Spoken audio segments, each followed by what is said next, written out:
Obrigada, seja bem-vindo então, Walter.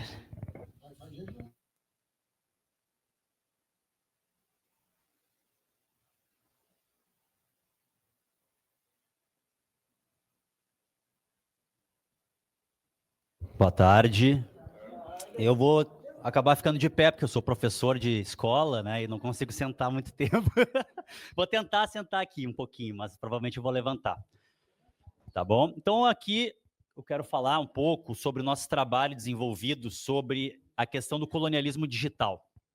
Esse conceito que o professor Davidson Faustino, não criamos esse termo, mas temos estudado esse fenômeno. E é um fenômeno, já que a gente parte de uma perspectiva fanoniana, marxista, anticolonial, é um fenômeno que engloba capitalismo, colonialismo e racismo rearticulado em um mundo onde a mais alta tecnologia convive com a mais baixa condição de vida. Parece que eles contam cyberpunk, né? Low life, high tech. A alta tecnologia convivendo com a mais baixa condição de vida. E quanto tempo tem? Tá bom. Então, assim, a nossa perspectiva é uma perspectiva hacker fanoniana. Por quê? Porque nós somos fanonianos, estudamos Fanon, estudamos a história do colonialismo, eu mesmo sou historiador, e essa perspectiva, ela parte de uma crítica aos fenômenos ligados ao colonialismo, tanto o colonialismo do tempo lá da Revolução Argelina, na qual Fanon atuou como militante, como intelectual orgânico, mas também pensando se é possível transpor alguns ensinamentos do Fanon para o hoje, porque o Fanon ele analisou guerra eletrônica nos anos 50, na época que os franceses estavam querendo continuar com a dominação na Argélia. Ele analisou o papel das mídias, o papel da radiodifusão na época, e se era possível pensar, ele não falou nesses termos, mas se era possível pensar uma descolonização da tecnologia. Hoje esse termo perdeu um pouco a força. Nós somos muito críticos dos estudos decoloniais, pós-coloniais, porque a nossa perspectiva é anticolonial. Esses estudos, eles bebem em Fanon, mas eles acabam trazendo muito mais as questões para um nível discursivo, e nossa questão é a materialidade desse mundo tecnológico. Então, por isso que eu trouxe esse nome, na inteligência artificial, possibilidades e contradições. Eu vou ter que levantar. Tá. Eu gostei muito que a Zaika trouxe aqui. Primeiro, assim, né, eu tô aqui com as pessoas que me influenciam, que me influenciaram e me influenciam, a Zaika, o Amadeu, a O'Hara não conhecia, agora já estou acompanhando o trabalho dela. Mas, assim, o Amadeu, o prefácio dele lá no livro do Assange foi o texto que fritou meu HD lá em 2013. Né? Foi o livro Quando a Google Encontra o Wikileaks, e eu li aquele texto e depois comecei a acompanhar o trabalho do professor Amadeu. A Zaika também, essas questões que ela trouxe sobre a Lélia Gonzalez, sobre tecnologia, se é possível um hackativismo em preto-piguês, né? Amefricano, afropindorâmico. Então essas questões nos interessam, porque a história do hackativismo no Brasil, ela é muito interessante. Primeiro clube hacker brasileiro, diz a professora K. Menezes, lá da pedagogia da UFBA, e ela trabalha com a questão da pedagogia hacker, e eu vi também uma palestra dela e do professor Nelson Preto, lá no FISLI, no Fórum Internacional de Software Livre, uma outra Porto Alegre, que nós lembramos, uma Porto Alegre, né, onde tinha fórum social, fórum do software livre, orçamento participativo, memória dos bairros. Eu fui historiador do Memória dos Bairros, centro de pesquisa histórica, sabe? História oral na periferia. Então isso modificou a minha cabeça. São aqueles momentos que você sai de uma fala assim e diz, nunca mais eu vou ser o mesmo. Então são pessoas que me influenciam, então estou muito honrado de estar aqui no Sindesprev, no sindicato, com vocês discutindo isso.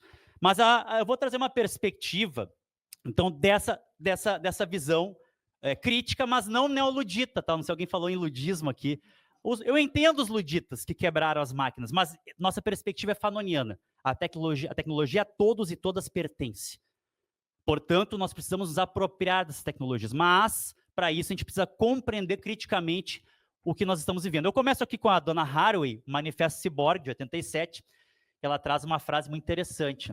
Nossas máquinas são perturbadoramente vivas, e nós mesmas, assustadoramente inertes. É um manifesto importante, manifesto feminista, socialista, da dona Haraway, que ela vai trabalhar o ciborgue como uma perspectiva emancipadora. Por que eu falo isso? Nós, hoje, Eu adorei que a Zeca falou do dedinho, né, do nosso dedo. Realmente eu botei a mão aqui e senti um calombo, nunca tinha me dado conta disso. Eu fiquei apavorado, é uma mutação já, né?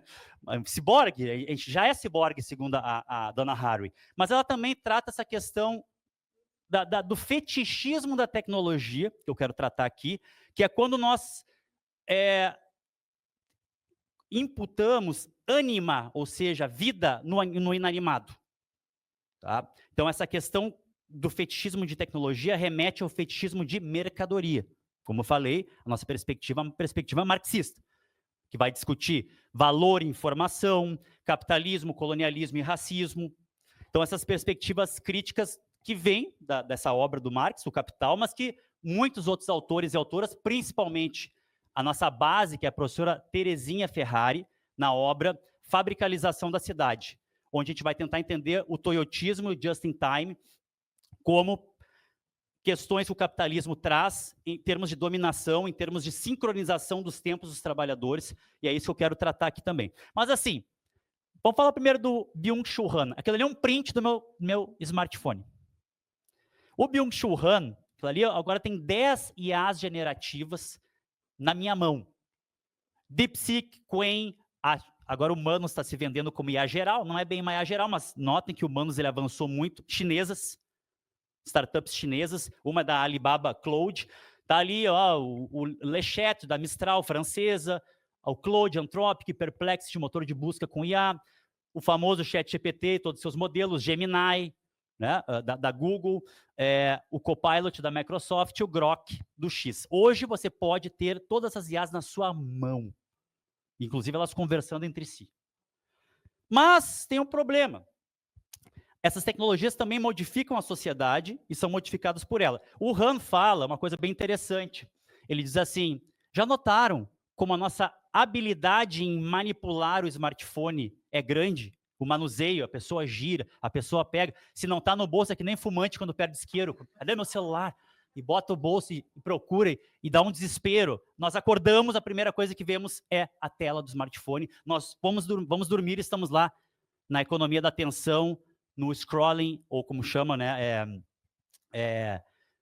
Como é que chama?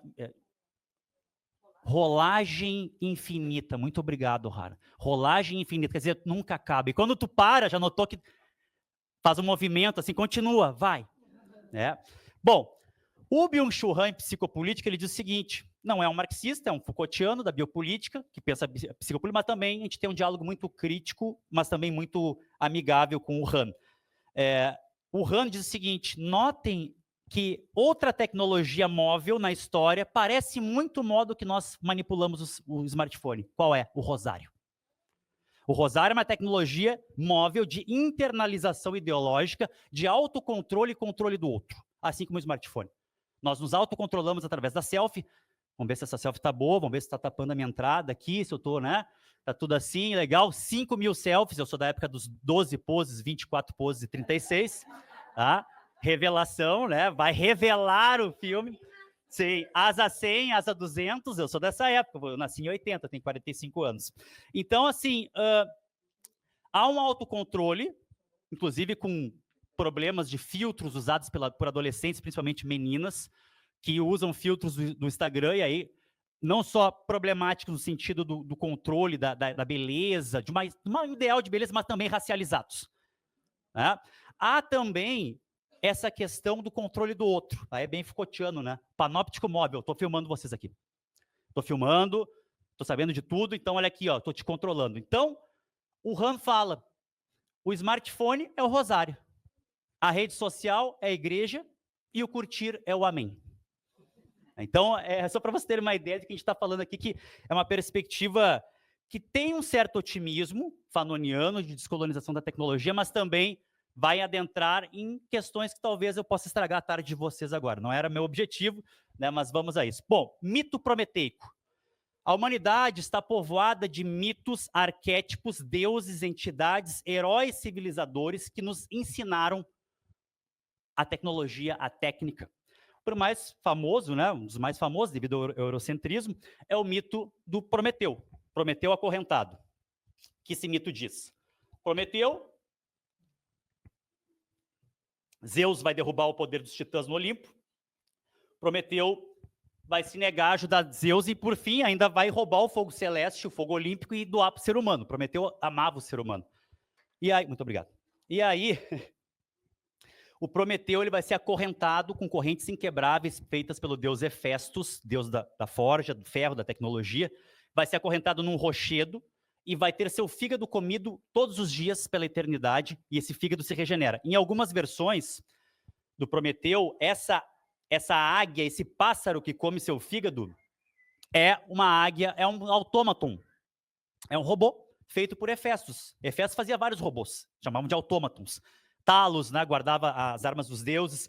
E, então, quer dizer, essa sina de Prometeu, na verdade, é uma grande metáfora do custo social, ambiental e pessoal da produção tecnológica, científica e técnica. Há um custo em todos os níveis. Não para não ficar nessa visão de Grécia, berço da humanidade, berço do conhecimento, vamos à África Iorubana. Ali tem um Ogum, aqui do Batuque, da religião estritamente afro-gaúcha, o estado mais afro-religioso do Brasil. E esse Ogum, esse orixá iorubano, ele é o orixá high-tech. Ele é aquele que ensina a forjar as ferramentas. O facão ele serve tanto para a guerra, por isso que o Ogum está ligado à guerra, porque a tecnologia e guerra estão muito próximos. Depois eu quero falar das IAs usadas no genocídio em Gaza também, no finalzinho aqui. E o Ogum, ele não só ensina a usar o facão para o conflito, mas para abrir uma picada, pioneirismo. É um orixá do high-tech. Não é à toa que alguns Oguns, Ogum Avagã, tem o seu pé numa linha férrea. Então há esse arquétipo de deuses civilizadores que ensinam a tecnologia, mas há um custo também. Vamos para a África Banto, Nkosi. Nkosi é um inquice do ferro, da tecnologia, e assim podemos ir para os vikings, para outros povos, em outros continentes, que trazem esses grandes arquétipos, entidades, deuses, civilizadores. Só que assim, o mito prometeico, ele aparece, né, assim como o mito Deus Ex Machina, ou seja, qual é o mito Deus Ex Machina? Na Grécia Antiga também, tu tinha a tragédia grega, tu tinha um conflito entre partes, uma máquina, literalmente o Deus descia no meio do palco para resolver a situação, com roldanas, com cordas. Eu que sou professor, 24 anos completei de docência, praticamente toda essa, pelo menos a primeira década dela foi aqui na Restinga, quando eu fui servidor da Prefeitura de Porto Alegre, até 2015, eu fui professor da Restinga, no Dolores Pasqualini. Lá havia muito esse discurso de que a tecnologia iria redimir a educação de um modo técnico, tecnosolucionista. Ou seja, a tecnologia como Deus Ex Machina. Vai chegar, vai ter tablet para os alunos, e aí tudo vai funcionar. Bom, quando eu comecei a dar aula na pandemia, eu comecei a ver que eu mesmo estava imbuído em certos mitos. Eu achava que meus alunos tinham alta conexão. Eu botava vídeos no YouTube, alunos do ProEja, alunos EJA, eu sou professor de EJA há muito tempo, amo essa profissão, apesar de todos os problemas. E aí um dia um aluno me disse, professor, eu não consegui ver teu vídeo, mas por quê? Porque eu só tenho 5 GB de franquia para toda a família. Aí eu pensei, caramba, eu tô aqui falando em realidade aumentada. Eu estava dando curso de realidade aumentada e os caras não estavam conseguindo ver um videozinho no YouTube. Aí que eu e o Davidson escrevemos um artigo, um texto chamado, em homenagem até ao Racionais, né? Cada qual, como é que diz a letra? Tudo junto, cada qual na sua solidão. Cada um no seu castelo, cada um na sua missão. Tudo junto, cada qual na sua solidão. Hiperconectividade e desconexão na pandemia. Ali eu me dei conta que existia um certo mito de que todo mundo está conectado. Sim, talvez, mas não com o mesmo tipo de conexão. Tá? Então, isso é um problema muito sério de acesso. Hoje, para você abrir uma conta Gov, você tem que ter habilidades, tem que ter uma máquina mais ou menos adequada. E outra, aí foi o que a Zaika nos trouxe aqui, que é a questão do racismo algorítmico, a racialização codificada, ou seja, vários relatos de pessoas negras que vão abrir uma conta no Nubank, que vão abrir uma conta no Gov e não reconhece o rosto. Aí está o bizarro, a mesma tecnologia que reconhece o rosto do jovem negro como um criminoso, numa espécie de neolombrosismo cibernético, lombroso lá, aquele, até hoje é estudado, né? O rosto do crime, eugenia. Nós estamos num momento de eugenia cibernética, de algoritmização facial, e isso é muito perigoso quando se fala de uma IA pública, de uma IA que vai funcionar dentro do Estado ou das repartições, etc. Então tem que trazer essas questões todas. Esse mito prometeico de que o progresso é inevitável é um mito burguês. A burguesia está imbuída nesse mito de progresso inevitável, vai ter que acontecer, o que nós chamamos de tecnofatalismo.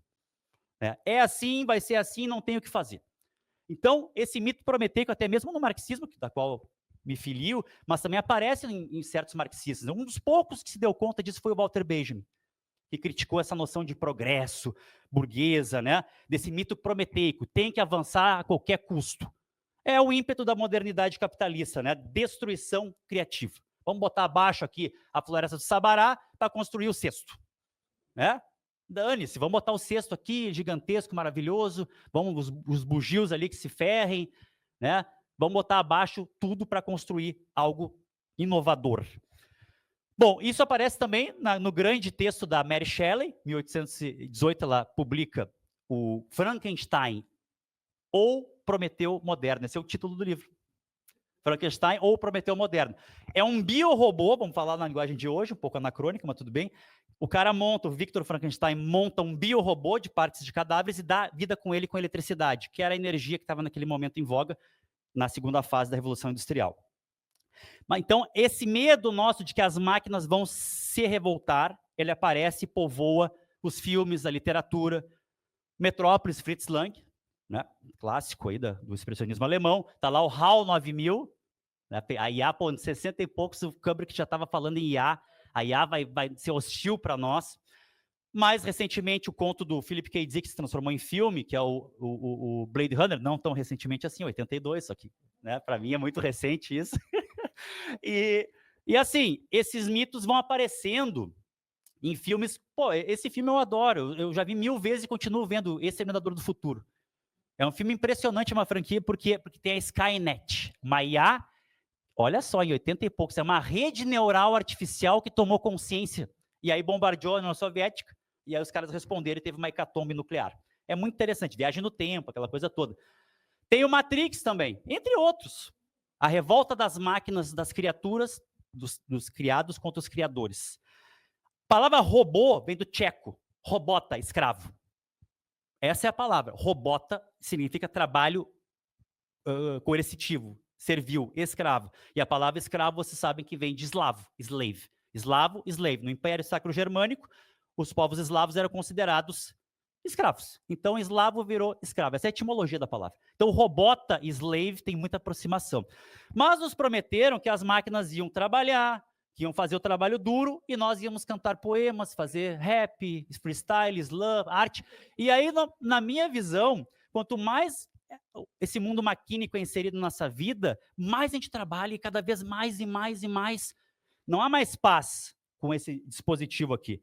Por isso que o Rand fala que a psicopandemia de burnout ela acompanha essa exposição à tecnologia contínua. Quer dizer, nós temos aí o grupo do condomínio, eu tenho o grupo da escola da minha filha, o grupo da família, e tu é assediado por informação o tempo inteiro, tem que responder na hora. Aí a gente tem que tirar lá o azulzinho, né, a verificação, para não me incomodarem. Tipo, ô, tu viu aí, não está me respondendo? Então é uma coisa do imediato que está sempre muito forte. Agora o problema é que não é essa questão. Não há, como a Zaika falou, IA geral no momento, apesar do humano se vender assim, a IA chinesa. E eu não vejo muito próximo que eles dizem que a IA vai ter uma singularidade. No momento que a IA teria condições de tomar consciência, talvez com a computação quântica possa ser possível isso, mas no momento não é possível. E isso me parece uma espécie de cortina de fumaça para esconder o que está por trás. Precarização do trabalho, né? E esconder o próprio trabalho humano contido nessas tecnologias. Vou dar um exemplo. Sama.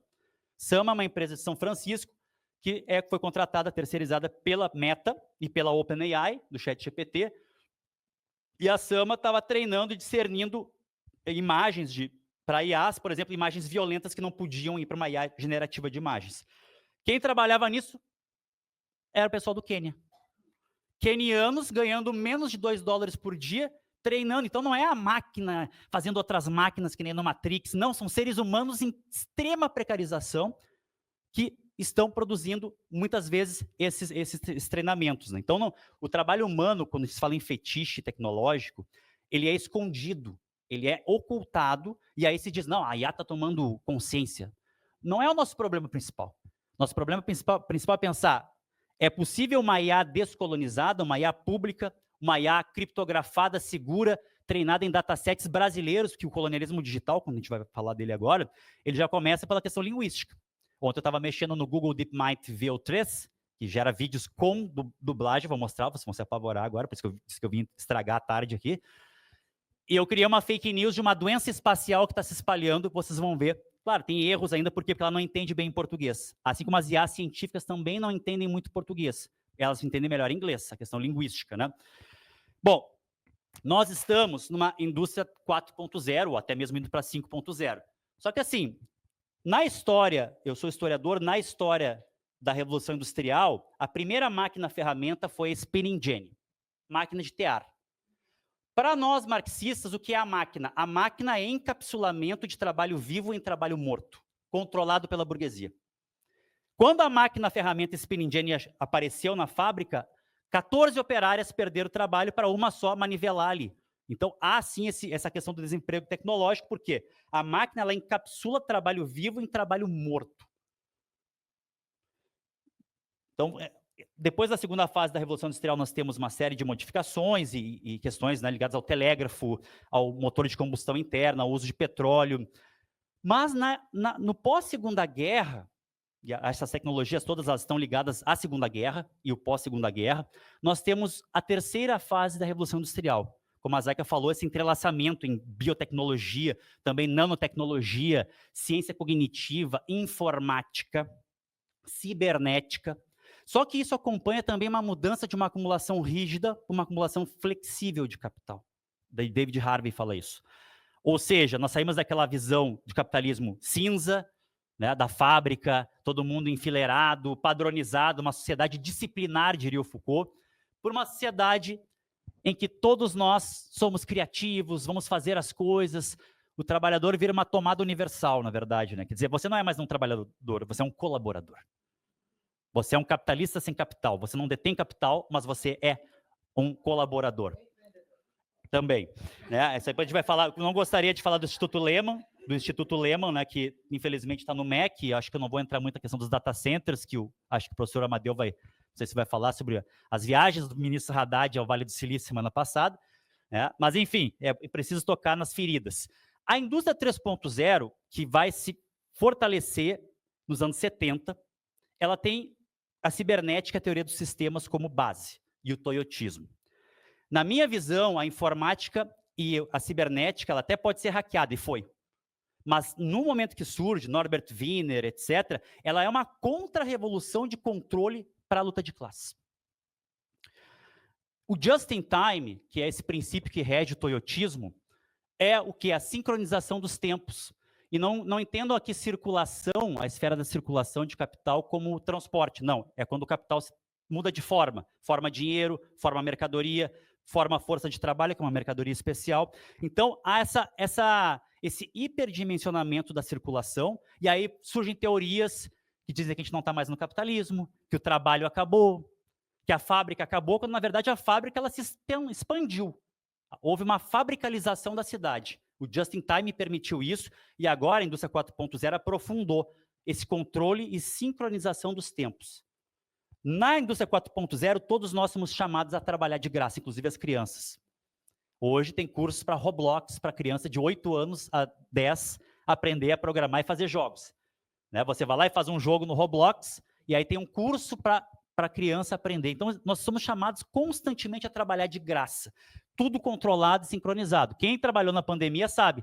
Olha, eu vi que tu não estava online no home office ali, às 4 da tarde, né, meu? Mas como tu viu, tá ali, ó. Até eu estava dando uma aula esses dias e apagaram minhas aulas. Eu sou muito legal, eu deixei minha pasta inteira de aulas, com gigas e gigas de curso e aulas, e alguma pessoa foi lá e apagou. Apagou a minha aula. Eu falei, mas que isso, cara, apagaram? Foi sem querer, claro. Aí eu fui lá e vi exatamente que o usuário apagou. Até alguém falou de usuário aqui, acho que foi a Zaika, né, falou dessa palavra. Lembra outra questão, né? É um outro problema com essas big techs. O usuário lembra a questão também do tráfico de drogas. E as big techs são que nem traficante. Primeiro vem de graça. Depois tem que pagar, né? Tipo, quer dizer, os caras deram o Google Drive para nós, Classroom, na época da pandemia. Ai, que legal, que potência benevolente. Não, as Big Techs, elas são necrocorporações. Corporações que cometem crimes corporativos contra a vida. Estão no genocídio em Gaza, Microsoft, Meta, Starlink. Estão ligadas a garimpo ilegal, por quê? Porque o ouro que sai de terra Yanomami ilegalmente vai para Chimete, na Itália, ser lavado e se transforma em hardware. Estão na extração de minérios no Lago Kivu, Columbita e Tantalita, ali na fronteira de Congo e Ruanda. Então, assim, a questão é que o just-in-time ele é aprofundado pela indústria 4.0.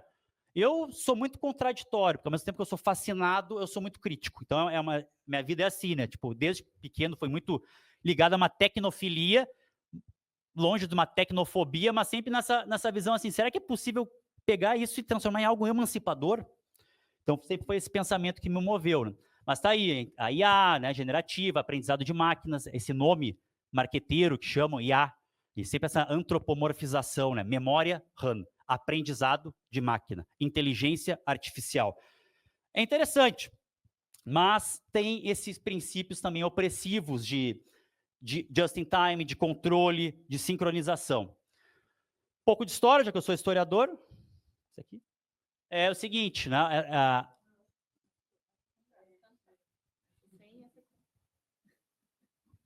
Um pouco de história. Na verdade, o nome, o eurocentrismo é terrível, né? Eles apagam, o eurocentrismo apaga a história dos povos africanos, asiáticos. O nome algoritmo vem de um sábio islâmico, muçulmano. Ele chamava Al-Hawarizm. Ele escreveu um livro famoso chamado Álgebra. Esse sábio, ele não só criou a álgebra, como criou o algoritmo. Nunca se ouviu falar na história da IA sobre Al-Hawarizm. Nunca se ouviu falar que Al-Jazari é o pai da robótica medieval e produziu robôs e autômatos na época medieval. Então, o eurocentrismo apaga muito essa história. Agora, mais recentemente, nós temos, ali na Segunda Guerra Mundial, 4 pessoas importantes para pensar a IA. Primeiro, o Warren McCulloch e o Walter Pitts. Esse Walter Pitts, na época, ele estava no 2º semestre da faculdade, e esses 2 caras escreveram um artigo onde eles tentaram calcular a atividade neuronial, criar um neurônio artificial através da matematização. Esse texto é base para machine learning, para aprendizado de máquina, para aprendizado profundo, etc. Está ali o texto, Logical Calculus of Ideas Related to Nervous Activity. Depois vem a cibernética do Wiener, que eu também amo e odeio ao mesmo tempo. Eu tenho essa relação de amor e ódio com a cibernética. Por quê? Porque, por um lado, ela trouxe uma questão de controle e, ao mesmo tempo, ela foi hackeada. Eu vou falar um pouco mais sobre isso. O Wiener, ele vai tentar desenvolver máquinas inteligentes de guerra. Artilharia antiaérea inteligente. Como funciona essa máquina? Através do feedback, realimentação de dados. Quer dizer, a máquina atirava num avião inimigo, na Luftwaffe, está passando lá a Luftwaffe, a máquina atirava no avião da Luftwaffe, e aí ela errava. Mas ela tinha um sensor que capturava dados externos, ela recalculava, realimentava, feedback, realimentação de dados, e aprendia, entre aspas, e acertava a próxima vez o avião. A palavra cibernética vem do grego kubernetes. Kubernetes é o timoneiro, aquele que guia o navio e que mexe o leme. Então, a cibernética é a tentativa de potencializar o ser humano através da tecnologia. Porque para o Wiener e seu grupo, tinha antropólogos, antropólogas no grupo, não era só ele, né? Era um grupo transdisciplinar, a gente diria hoje. Eles também falaram que o processo de antropogênese, ou seja, a hominização nossa, ela é um processo de feedback entre biologia, corpo, mente e tecnologia. Então, quando o Homer Gaster foi lá e criou, né, sem querer, talvez, primeira ferramenta humana, o machado de mão, esses Homer Gaster, 1.700.000 anos antes de Cristo, 1.700.000 anos atrás, o Homer Gaster vai lá e quebra o osso e come o tutano. O tutano dá caloria, alimenta, o pensamento flui melhor, a tecnologia é desenvolvida. Então, há esse feedback, realimentação entre mente, biologia, corpo e tecnologia. Bom, mas aí depois vem um cara aí um grande gênio que acabou muito mal, porque a gente fala muito, né, das questões da homofobia hoje, mas na Inglaterra, o grande herói de guerra, Alan Turing, cara que não só criou a máquina de Turing, o computador, que decodificou o Enigma, tem o filme, Jogo da Imitação, e também começou a pensar nessas questões interessantes. Podem as máquinas pensar? Ele diz, olha, tem o Jogo da Imitação. Se a máquina convencer uma pessoa gente bota uma máquina aqui para conversar com uma pessoa lá fora. Se ela convencer a pessoa lá fora que é um humano, a máquina pode imitar o pensamento humano. Hoje, imagina você voltar 30 anos atrás e dizer assim, você vai ter que provar que é humano todo dia no século XXI. Como assim? Você, sou humano, você não é um robô. É distópico, é cyberpunk isso. Quer dizer, todo momento, aí você vai ali no Tudo Fácil para fazer um negócio ali, cara, captchas e captchas, fica 30 horas num captcha aqui, se você não sou humano. Tem certeza? Sim, tenho certeza. Acho que sou... bom, tá lá o Blade Runner, né? O Descartes no Blade Runner não se sabe se ele era replicante ou não, né? No final do filme deixa em aberto, assim. Será que o Descartes, ele mesmo caçava androide, ele mesmo era um androide, talvez. Deixar essa...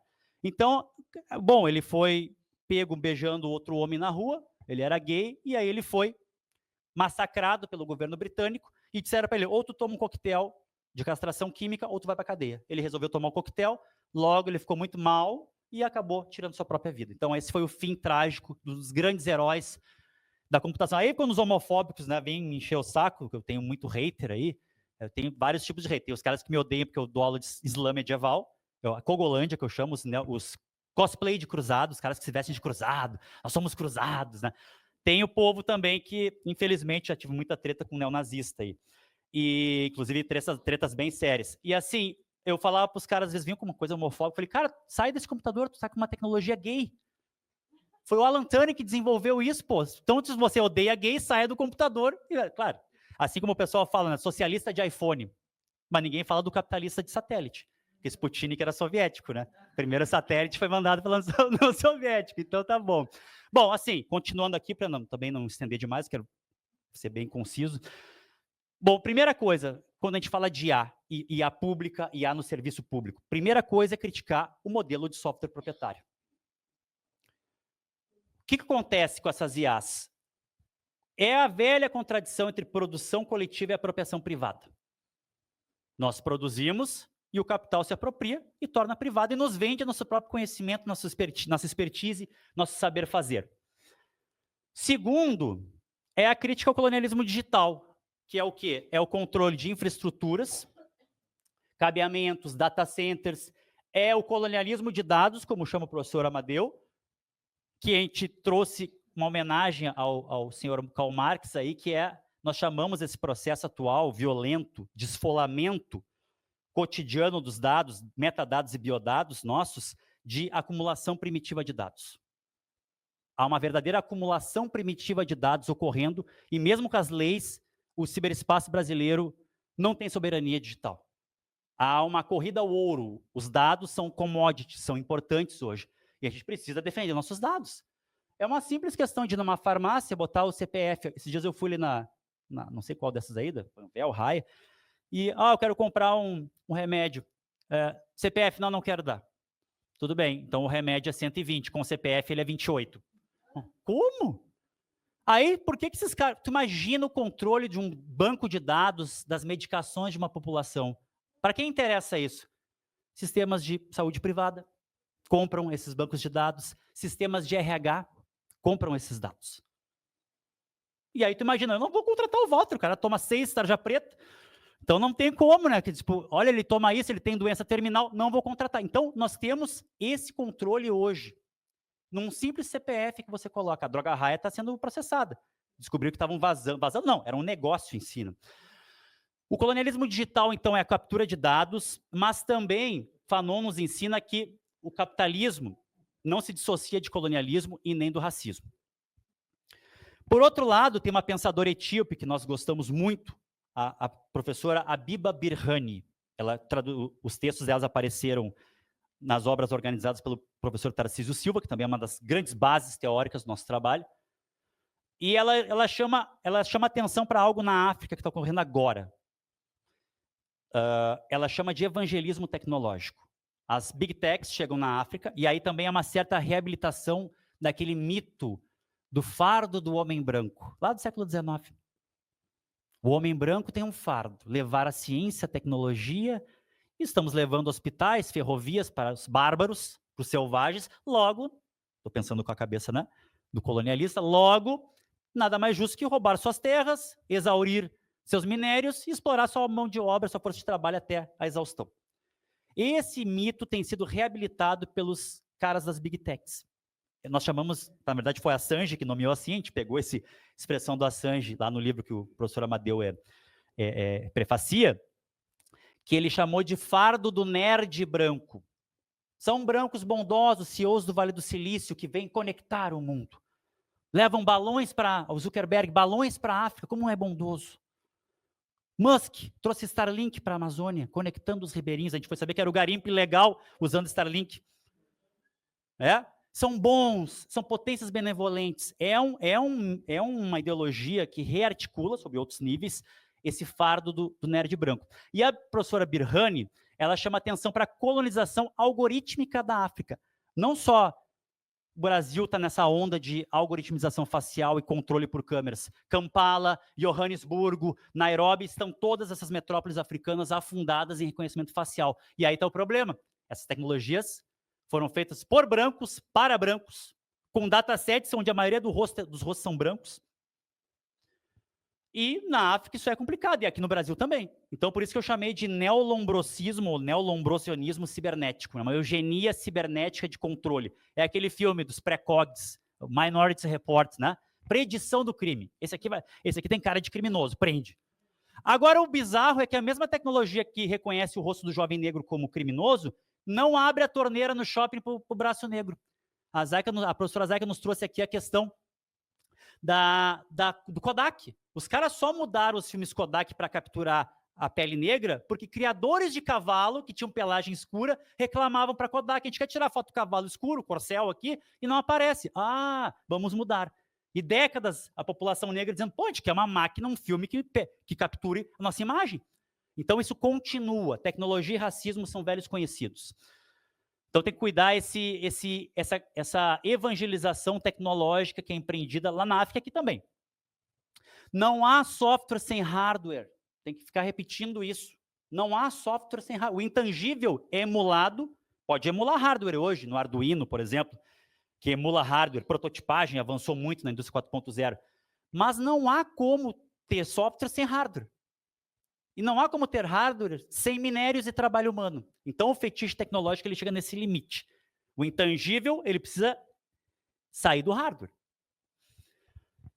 E aí que a gente fala muito da soberania digital e popular. O professor Amadeu chamou atenção esses tempos, que eu vi uma palestra dele, uma aula dele, de que hoje as Big Techs estão vendendo nuvens soberanas para os estados, para as nações. Olha, nossa nuvem, agora vocês têm soberania digital da Microsoft, aqui, ó, nuvem criptografada, aquela coisa toda. Então, notem como o capitalismo ele se apropria dessas demandas e temáticas e logo transforma em mais um produto vendável nas suas prateleiras. Outra coisa, eu tinha falado, né? A IA como trabalho vivo encapsulado em trabalho morto, isso é uma frase da professora Ferrari, que é isso, a máquina, ferramenta desde a Spin Engine, ela tem sugado expertise, sugado saber fazer, know-how, e transformado em máquina. A IA, ela é uma espécie de exploração, nesse modelo de negócio que está colocado, talvez no modelo futuro ela possa ser diferente, é uma verdadeira expropriação de saber fazer, de know-how, de expertise do trabalho coletivo, ou do intelecto geral, como falou o Marx lá no Grundrisse. Na verdade, ele não tocou adiante esse conceito, mas eu gosto bastante. Nós conversamos muito, né, com Bifo, com esses autores aí também. Então, acontece muito essa visão de que não tem o que fazer. A gente vai chamar de, não nós, mas outros autores, de tecnofatalismo, e o Morozov vai chamar de tecnosolucionismo. Só que experiências socialistas, ou ditas socialistas, também trabalharam com machine learning. Ninguém fala da escola de Leningrado. Os caras estavam desenvolvendo machine learning e cibernética na União Soviética. Assim como também procurem saber sobre o CyberSyn, foi algo vanguardista no governo Allende, né, para tentar desenvolver alta tecnologia dentro de um outro modelo, que não o capitalista, com todas as suas contradições. Por fim, a crítica ao dataísmo e à datificação da vida. O dataísmo é a ideologia que diz que os dados extraem a subjetividade e colocam o ser humano para as máquinas, para o Big Data, etc. Não é verdade, é uma visão behaviorista. Estímulo-resposta, estímulo-resposta. A ideologia dataísta, ela diz que a gente vai poder quantificar a vida, matematizar a vida, só que isso vai ser impossível, isso é uma ideologia. Existem nuances da subjetividade que não tem como capturar. Então, essa crítica também a gente faz. Aí eu vou encaminhando aqui as últimas lâminas. IA como máquina de plágio, problema dos professores aí, né? Os caras não... Essa é a nova profissão, engenharia de prompt. E o bom prompt, né? Ele te dá uma boa resposta. Talvez a gente vai ter que inverter com o uso de IAs em sala de aula, com todas as restrições e críticas, né? Desse modelo de software proprietário. Mas, assim, talvez a gente vai ter que ensinar a fazer as perguntas, em vez de dar respostas. Talvez seja essa mudança. E a pedagogia hacker nos ajuda muito nisso. Tá? Procurem saber sobre a pedagogia hacker, que a pedagogia corporativa sugou a pedagogia hacker, a cultura maker, o faça você mesmo, e muitas vezes transformou numa coisa corporativa. Agora está tudo gamificado, agora tem RPG na empresa, role-playing games.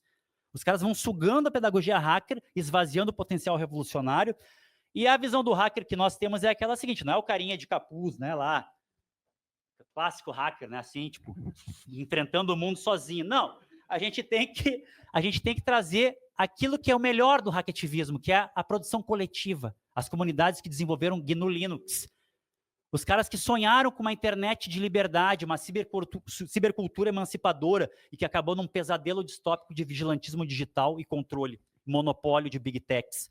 A gente tem que resgatar isso, essa é a esperança, senão a gente vai viver nesse mundo, né, de desesperança e de complicado. Bom, então, máquina de plágio, a IA pode nos ajudar em prospecção bibliográfica, a IA pode nos ajudar a revisão, uma série de coisas interessantes.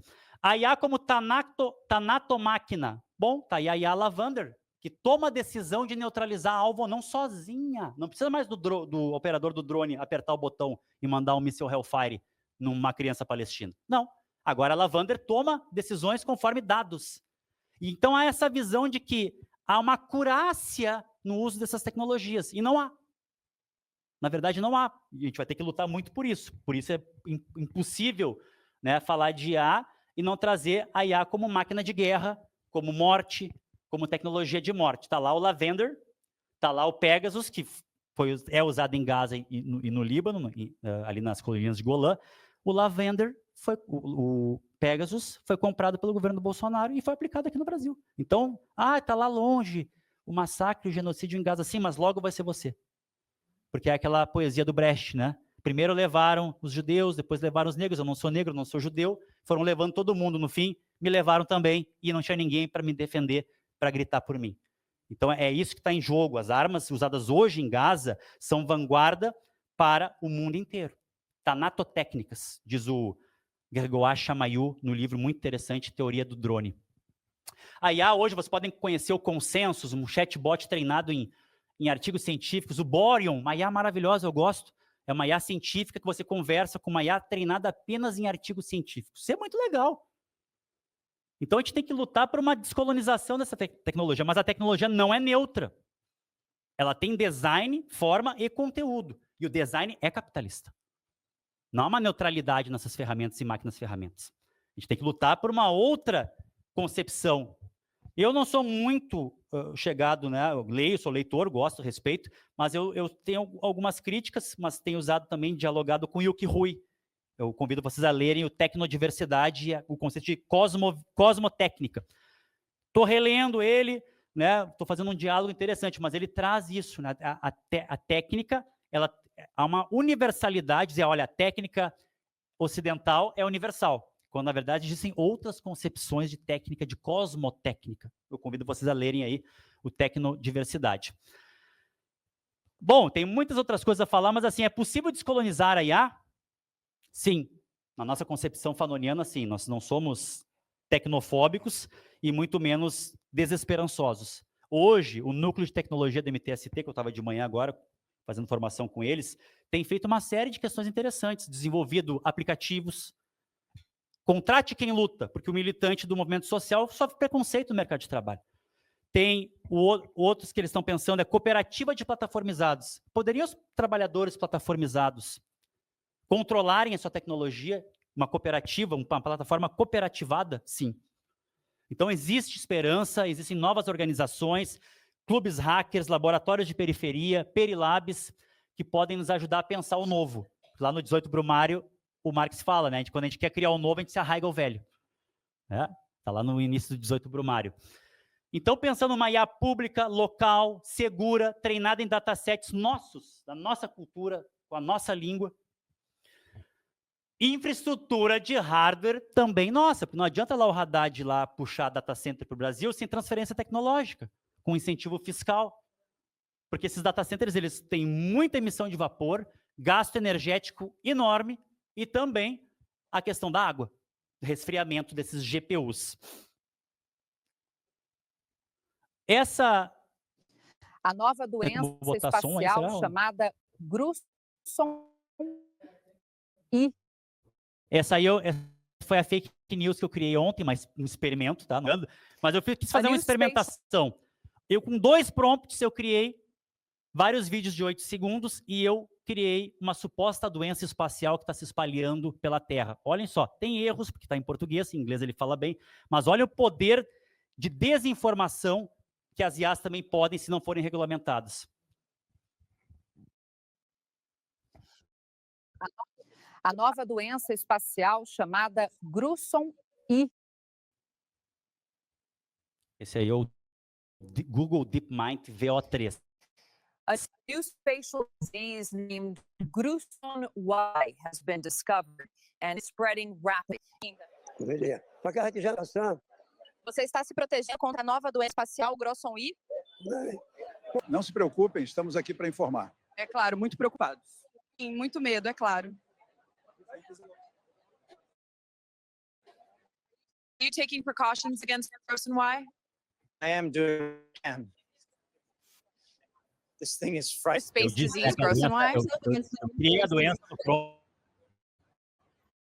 Vou botar algodão no ouvido para a doença. Pessoal, num país em que a mamadeira de piroca e o kit gay levou a uma eleição de um miliciano no poder da República, você imagina o poder da desinformação e eloquência de textos feitos em IA e de vídeos. A gente precisa conhecer essas tecnologias, se apropriar delas, combater esse modelo de software proprietário e aprender com o movimento social. O primeiro clube hacker brasileiro chamou Bailux. Era lá na Bahia e também estava ligado com o povo Pataxó. Conheçam a Casa Tainã. Os caras têm feito... Viu agora a palestra do TC, o coordenador da Casa Tainã, lá na Crypto Rave, que a gente estava lá em São Paulo. É incrível, os caras estão pensando em hubs, baobás, que na verdade são hubs de intranet comunitária. Imagina eu ligar aqui um aparelho que cria uma internet nossa, criptografada, segura, intranet, com fórum, com livros, com filmes, e que eu posso, nos lugares, ligar e desligar ela, móvel, Pond, eles chamam de baobás. Eu achei incrível, assim. Então, tem muita coisa que a tecnologia precisa, e aí vem a esperança de Fanon. Pode passar. Ah, não, sou eu que estou passando, desculpe. tem algumas esperanças para não deixar só no desespero aqui, eu acabo aqui com essa questão do DeepSeek. O DeepSeek não é open source, ponto. Tá? Vendem ele como open source, essa IA chinesa, da startup chinesa Hangzhou DeepSeek, mas ela tem algo interessante, os pesos são, eles chamam de open weights, os pesos são abertos, o que significa que nós podemos rodar localmente essa IA. Essa IA generativa, ela é um tapa de luva na cara das Big Techs dos Estados Unidos. Por quê? A NVIDIA, que era a principal Big Tech de hardware, continua. A NVIDIA começa com placas gráficas para games, e hoje, o pessoal ria do game, esses caras aí jogando game, nada a ver, 40 anos na cara jogando Counter-Strike, GTA, que baboseira. No fim, o GPU, que é o hardware básico de uma aceleração gráfica de placa, hoje é a peça principal das IAs. É a unidade de processamento gráfico, GPUs. A NVIDIA constrói GPUs, tanto para carros autônomos, para IAs, como para mineração de criptomoedas. Por isso que os caras foram lá para cima. Só que o problema é o seguinte, os Estados Unidos não deixa a China acessar os melhores GPUs. A China acessa GPUs de segunda linha. Isso parecia muito legal, os Estados Unidos, que legal, vamos deixar os caras assim. Só que na precariedade, fizeram uma gambiarra. A verdadeira gambiarrologia.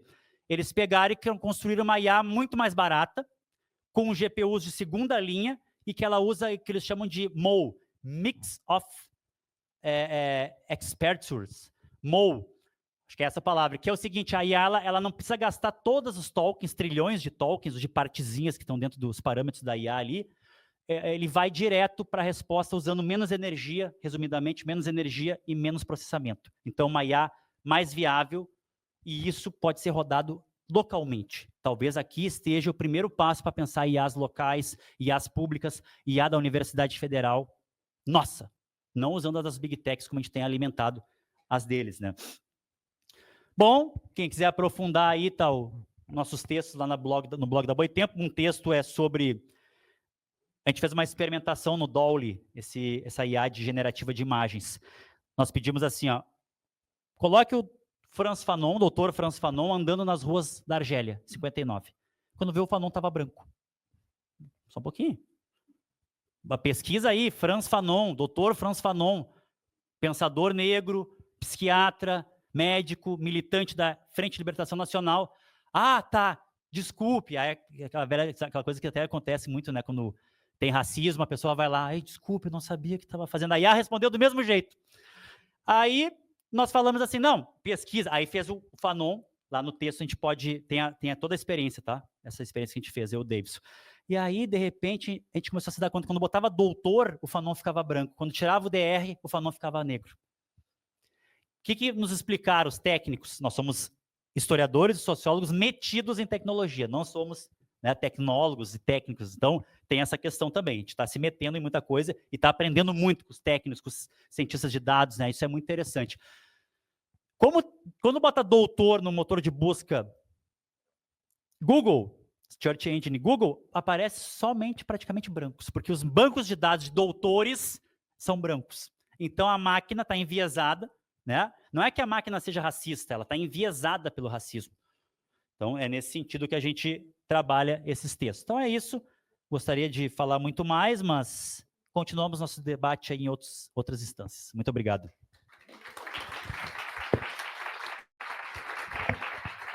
Obrigada. Temos perguntas no chat? Eu tinha, mas no chat ainda não. Ainda não. Esse tipo de pessoal lá. Tá. Pessoal, se vocês tiverem perguntas, comentários, pessoal do presencial aqui, alguém quer se inscrever?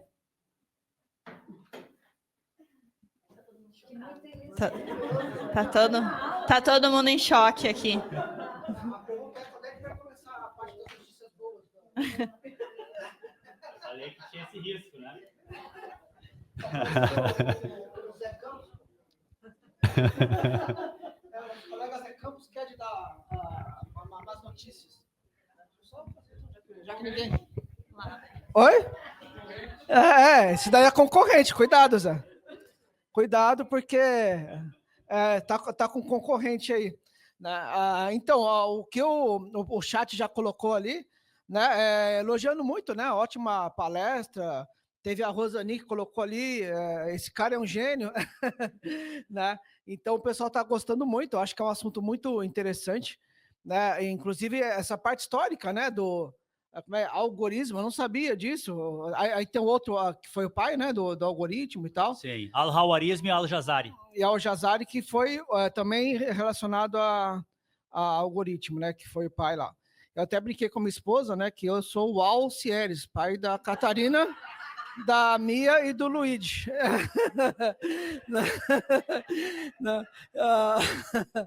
Né? E isso fica muito escondido, né? Que nem a história lá da Ada Lovelace, também a primeira programadora, que foi uma mulher, né? Então a gente acaba colocando sempre dando destaque aos homens brancos, principalmente, né?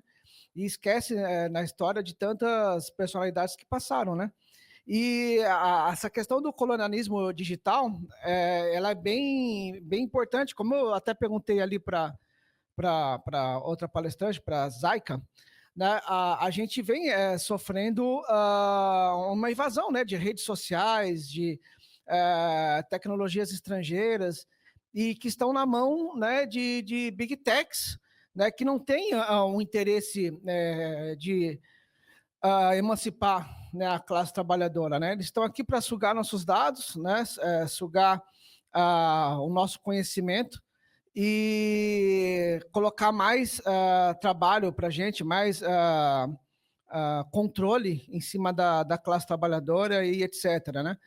E falando assim, parece até que a gente é contra a tecnologia, e não é bem assim, né? Eu acho a tecnologia uma ferramenta fascinante, assim, eu gosto muito mesmo, né? Até falei ali que eu gosto de programar, você falou do Arduino, eu gosto de brincar com o Arduino também, né? Então, misturar ali Arduino com impressão 3D, fazer uns robozinhos, fazer uns negócios.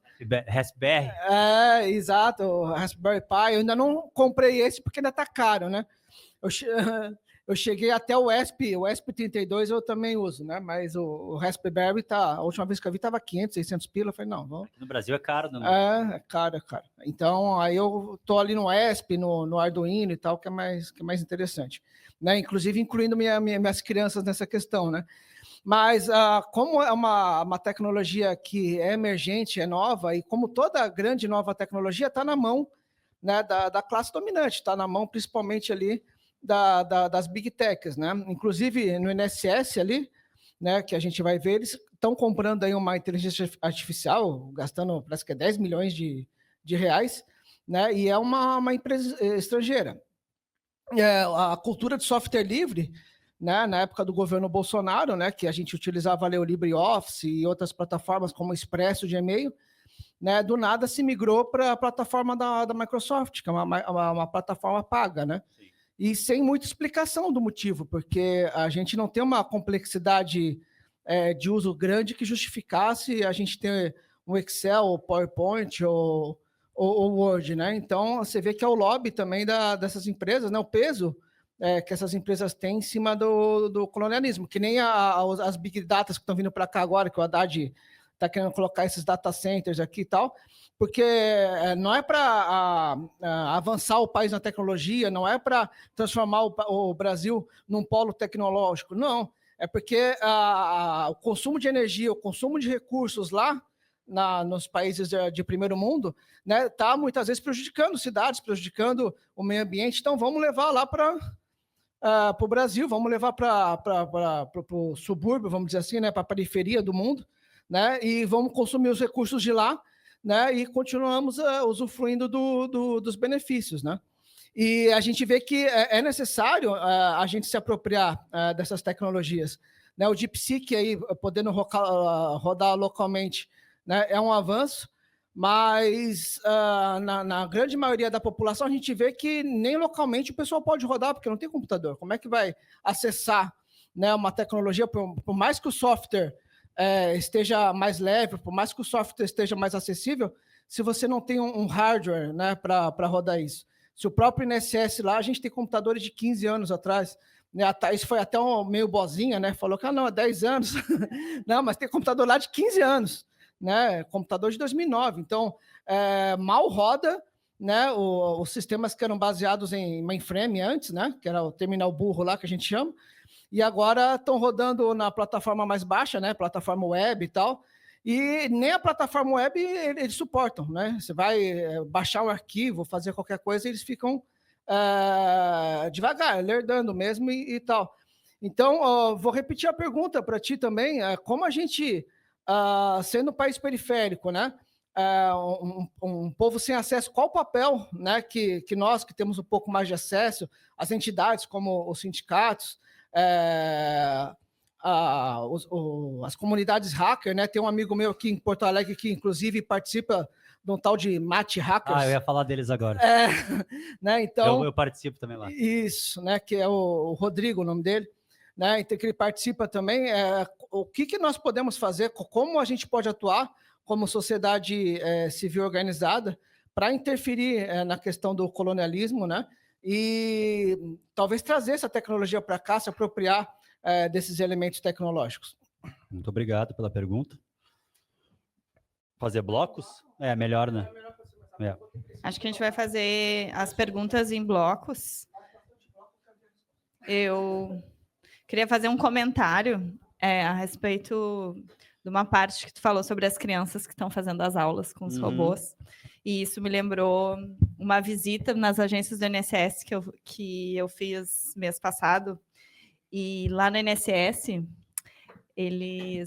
para que as pessoas consigam dar mais encaminhamento e mais análises nos benefícios, se fazem oficinas. Sim. Então, são cursos, na teoria, tu iria lá para aprender, mas a pessoa que eu conversei, pelo menos, ela disse que a pessoa que mais sabia era alguém que era aluno lá, que estava para fazer o curso, estava aluno, e era a pessoa que estava ajudando.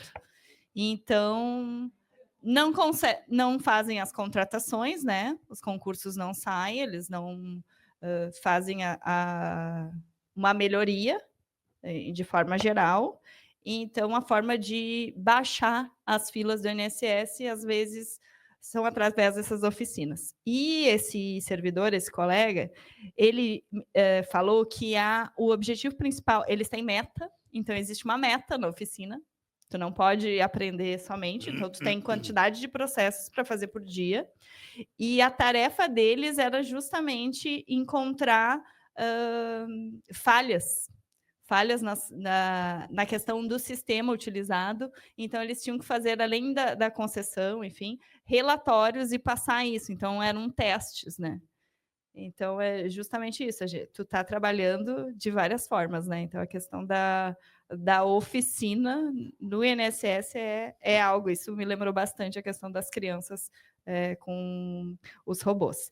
Tem a Ana. E eu vou fazer também o questionamento do Weber, que ele gostaria que tu... Vamos baixar aquela cortina, tá? Eu vou trocar que tu de lugar aqui. conseguisse falar um pouco mais sobre as plataformas de cooperativas. Ah, perfeito. Legal. Um pouco de esperança, né? E só desespero.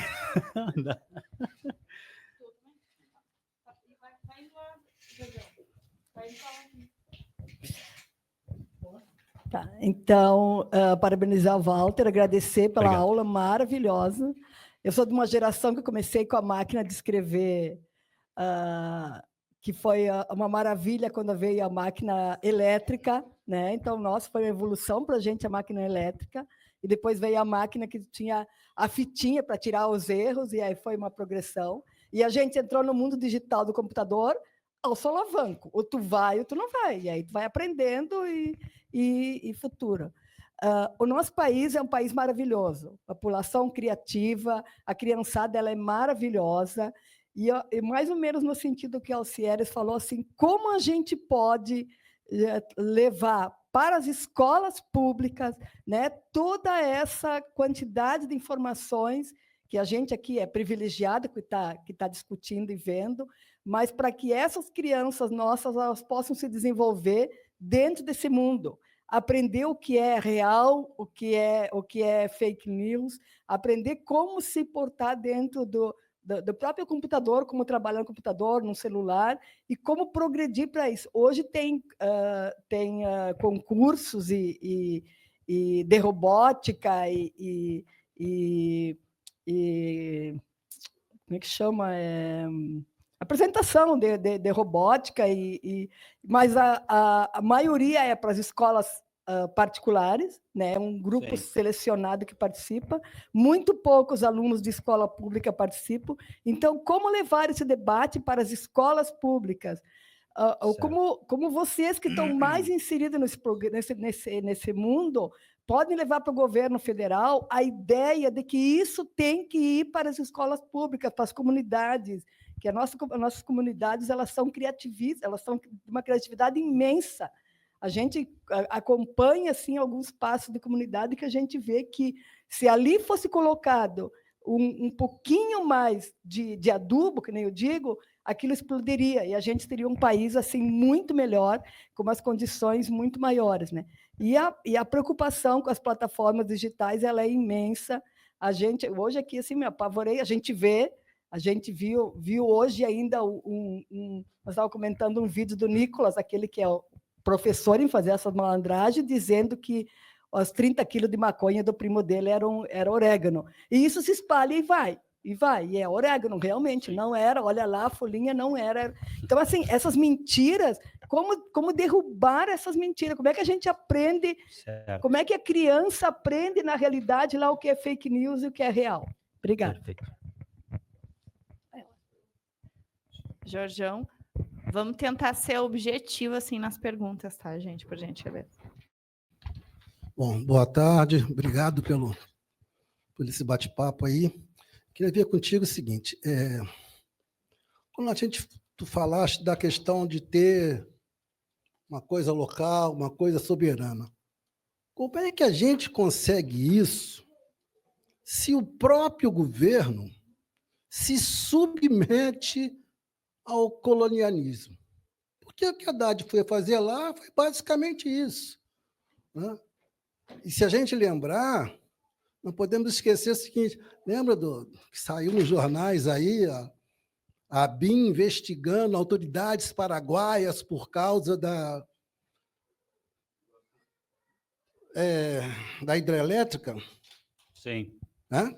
E hoje a gente vê o seguinte, um tensionamento do governo norte-americano para que o Paraguai deixe de vender o excedente de energia que hoje vende ao Brasil para vender para os Estados Unidos.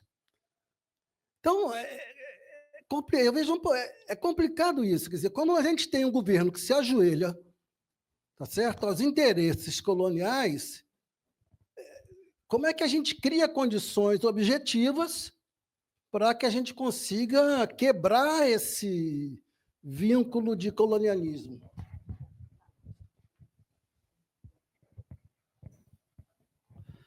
Muito obrigado pelas perguntas. Todas, algumas não tem como responder porque eu sou um indivíduo e nós precisamos responder isso como coletivo. Mas eu vou tentar aqui, eu não sou nenhuma pessoa que faz futurologia. Na verdade, nós trabalhamos com as questões dentro da nossa perspectiva da materialidade da tecnologia, da desinformação. Eu quero trabalhar também quando falo da educação isso. Bom, vou tentar responder de um modo geral, tá?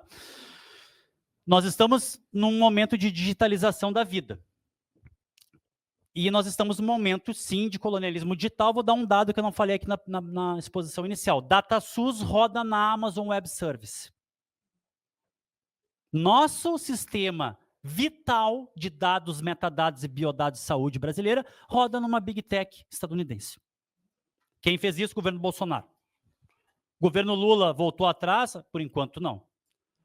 Nossas redes de inovação, disrupção tecnológica, de patentes rodam na Microsoft, rodam na Alphabet, Google. E aí eu vou falar de educação. Pô, eu fui um ermitão digital, eu fui um radical do software livre até 2020. Eu não tinha nada, eu só tinha Telegram, na época não era um antro de extrema-direita, continuo com o meu Proton Mail, e eu não usava nada, não usava o WhatsApp, não usava nenhum serviço Google, e inclusive eu defendi uma tese de doutorado aqui na URGS História, só com software livre. Eu disse, eu vou provar que é possível. LibreOffice, Disroot.org, RiseUp, porque existe um outro mundo de internet diferente dessa internet que a gente está acostumado. Privatizada, monopolizada. Existe o Fedverso, o PixelFed, existe software livre, e gente que tenha trabalhado há muito tempo com isso.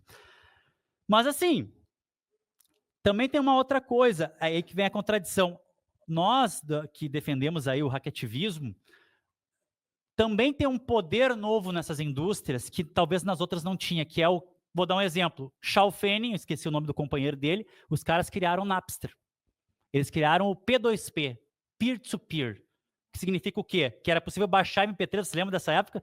Baixar MP3, na época era dial-up, tu ficava lá 1 hora para baixar uma música, 2 horas, mas era possível você baixar, por quê? Porque não era mais um servidor central, todos nós éramos servidores e clientes ao mesmo tempo. Eu ia até hoje os torrents, hoje eu sou uma pessoa que segura mais de 40 filmes raros, por quê? Porque o streaming Netflixado, ele acabou, sumiu Glauber Rocha, sumiu o neorrealismo italiano, sumiu o filme noir, é só marvelização, é só filme... Alguns, né, streamings tem o MUBI, né, e outros fazem esse papel. Mas eu sou um cara que segura mais de 40 seeders, ou seed, ou seja, filmes nessas redes Pirate Bay. Tá gravando aqui, agora esqueci que tava... Ai, meu Deus. Bom, agora já era. Eu sou um cara que segura filmes de domínio público, atenção, hein? Não é pirataria, é cópia pedagógica, tá? Nós, professores, fazemos cópias pedagógicas, não há pirataria. Mas, enfim, eu estou lá segurando a trilogia da Guerra, do Rossellini, eu estou lá segurando filmes filmes antigos. Como é que acontece? Você vai lá, se conecta e você vai baixando os torrents, baixando os MP3, ninguém mais baixa, né? Mas de outras pessoas que estão numa comunidade que não há um servidor central. Isso é o P2P. Pô, 2 carinhas, o Chalfen e o companheiro dele, criaram o Napster. E assim a indústria fonográfica enlouqueceu. 2 caras lá criaram uma tecnologia disruptiva, revolucionária, e aí todo mundo podia baixar MP3. E aí os caras foram para cima deles. Primeira banda, eu gostava muito de Metallica na época, depois disso eu joguei todos os discos do Metallica no lixo, mentira. Mas assim, o Metallica foi a primeira banda a processar o Napster. Por quê? Porque tu podia baixar qualquer música. Depois veio o Emule, lembram? Kazaa, baixava muito vírus no Kazaa, né? Toda essa coisa. Eu sou um cara que começou a vida, não foi no hacking, foi no freaking. Eu morava no Alegrete, né? Estou lá do Alegrete, com muito orgulho. Alegrete, Baitachão, e lá não tinha muito o que fazer. Eu ia para o Amigos do 138. Lembram disso? Teleamigos 138, uma chat de telefone, e aí a gente ficava lá conversando com as pessoas no chat, 4 pessoas, né? Aí sempre tinha um cara que ficava lá assim, ô meu, para de gemer, vai assustar as mulheres do canal. Os caras gritavam, e era só trabalhador noturno, né? Porteiro que tava. E eu tava lá eu adorava um Amigos 138. Eu era um rato de lista telefônica. Eu ficava lá e, vou falar aqui, desculpe mãe, deve estar me vendo aí, eu também era o rei do trote. Eu tinha 12 anos, tá? Eu adorava dar trote. Eu ligava para os Estados Unidos. Hey, man, fuck you! Desligava.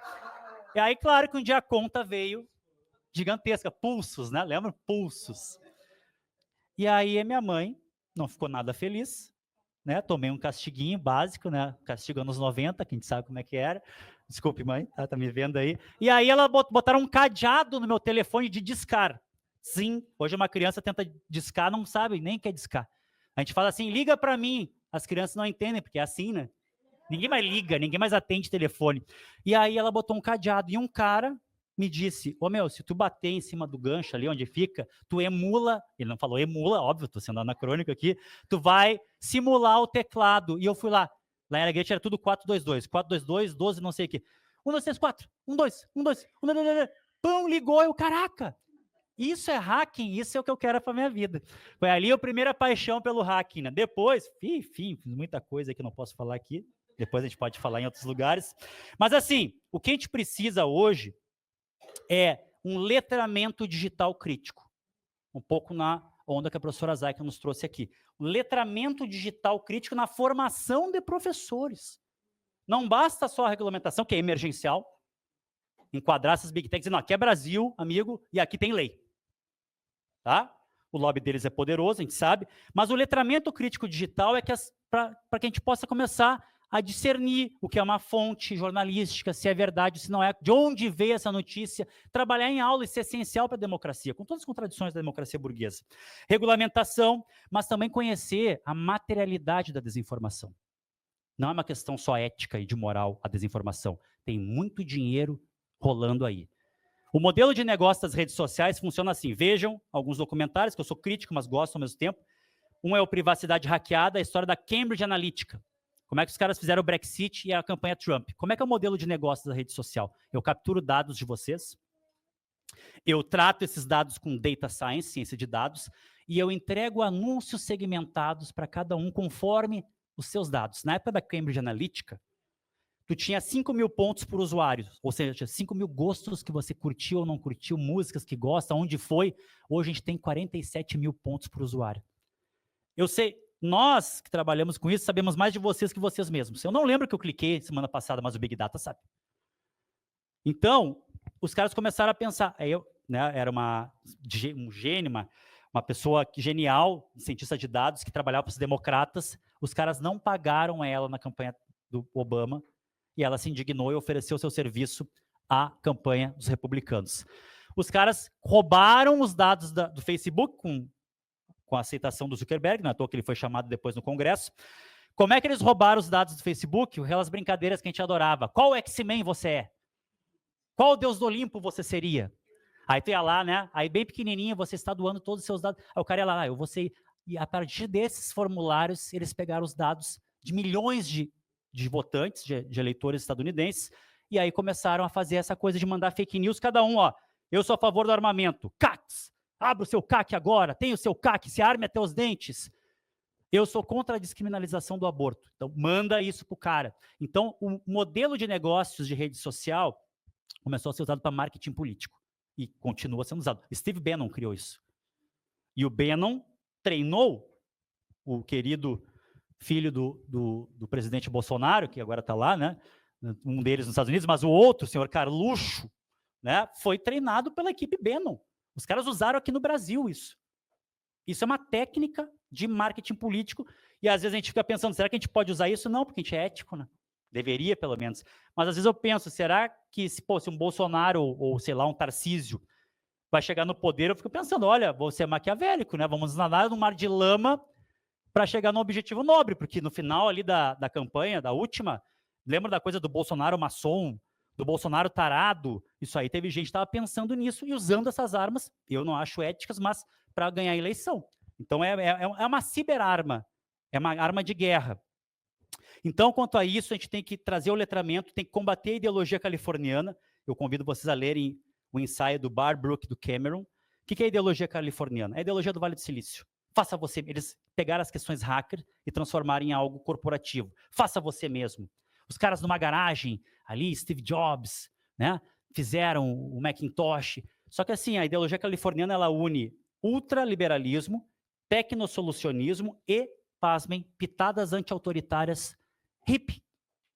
Imagina unir o hippie e o yuppie numa coisa só. Essa é a ideologia californiana. Faça você mesmo, você vai conseguir, quer dizer, coaching, o mantra neoliberal do coaching. E aí está o Instituto Lehman no MEC. Mais uma vez, alguém estava falando, não gostaria de continuar aqui falando mal do governo, mas a gente, infelizmente, tem que falar, o Instituto Lehman está lá, metendo empreendedorismo em escolas que não têm computador. Formação de professores, não, empreendedorismo, empresários, isso aqui. E eu estou lá numa escola que chove na sala de aula em cima dos cadernos dos alunos. Então é até nefasto, assim, né, esse tipo de coisa. Bom, teria muito mais coisa para fazer. A gente está, então, nessa passagem da educação fordista, rígida, disciplinar dos corpos, aí vamos ser Foucaultiano mesmo, docilização dos corpos. Senta aí! Copia!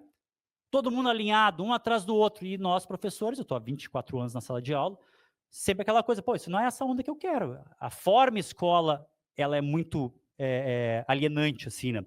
E aí veio o quê? As metodologias ativas. Muito legal, eu gosto. Problem-based learning, project-based learning, gamificação. Só que tem um problema. Nós estamos passando de uma educação fordista para uma educação toyotista just in time. Onde você é convidado a ser criativo, a ter metodologias ativas, né? E ela reflete muito essa mudança da acumulação rígida para uma acumulação flexível. Bom, nesses anos que eu trabalhei na escola, lá na Restinga, lá na Escola Pasqualini, eu fiz um projeto chamado Tecnologia para o Mundo do Trabalho.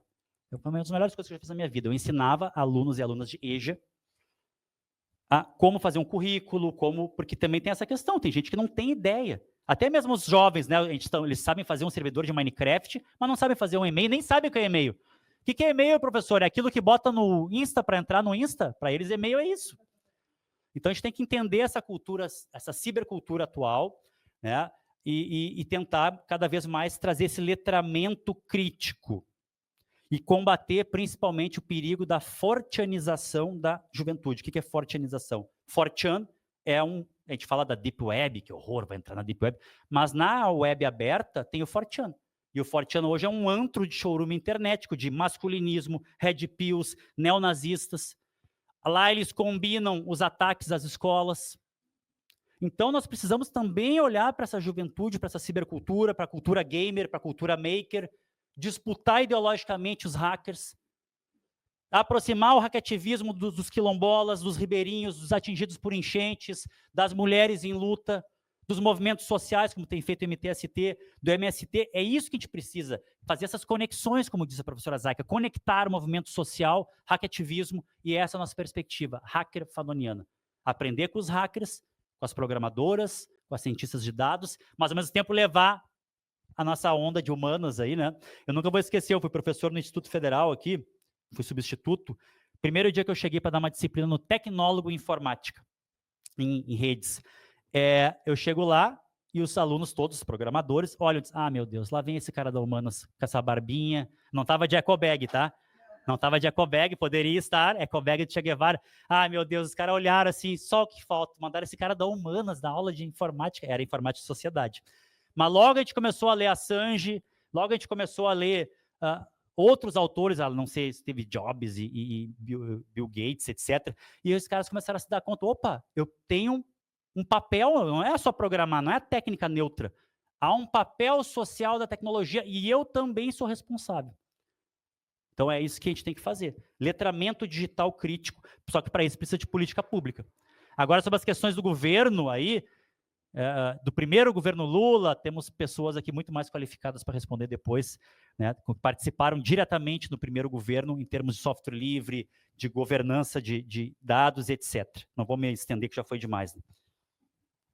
Obrigado mais uma vez, Walter. E agora nós temos mais um bloco de perguntas. Deixa eu ir aqui para frente para o pessoal poder me ver, então. Nós temos mais um último bloco aqui, que me passaram o Daniel, o Zé e a Zaica. Vamos por ordem, então. Começar pelo Daniel. Aí, em seguida, então, prepara o Zé. E, por último, a Zaica. Foi a ordem que me passaram. Vem cá, então, Daniel. Eu sei, mas vou pegar uma microfone. Eu não sou bonzinho com você.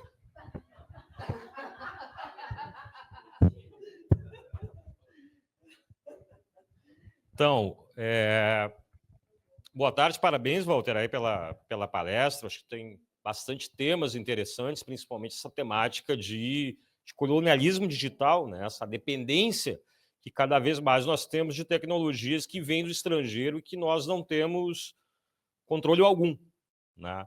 Até estava vendo um noticiário ontem à noite que o Brasil parece que está produzindo, está elaborando uma inteligência artificial chamada Amazônia, alguma coisa assim.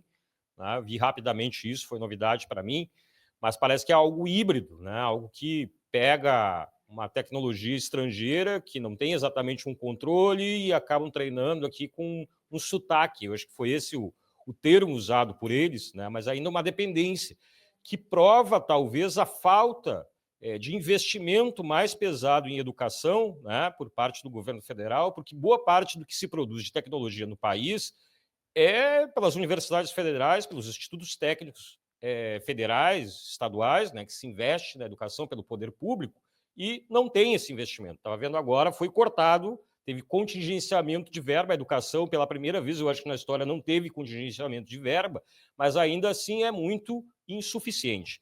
Mas eu quero voltar num tema aqui, que uma preocupação que para nós é bastante grande, para nós, ONSS. Eu fiz um questionamento para a Zaica aqui. Por exemplo, você traz alguns exemplos aqui, foi na drogaria, aqui na farmácia, foi comprar, te pediram o CPF e tal, porque eles vão absorvendo estes dados do mesmo modo as redes sociais. E nós temos um histórico aqui no INSS, por exemplo, em 2008, quando eu entrei no INSS, o INSS contratava as instituições bancárias para fazer o pagamento dos seus segurados. Ali em 2009, 2010, o negócio mudou, eles passaram a leiloar, ou seja, os bancos começaram a pagar o INSS para prestar um serviço para o poder público. Aí a gente se pergunta, mas por que uma instituição bancária vai pagar o governo para prestar um serviço para o governo?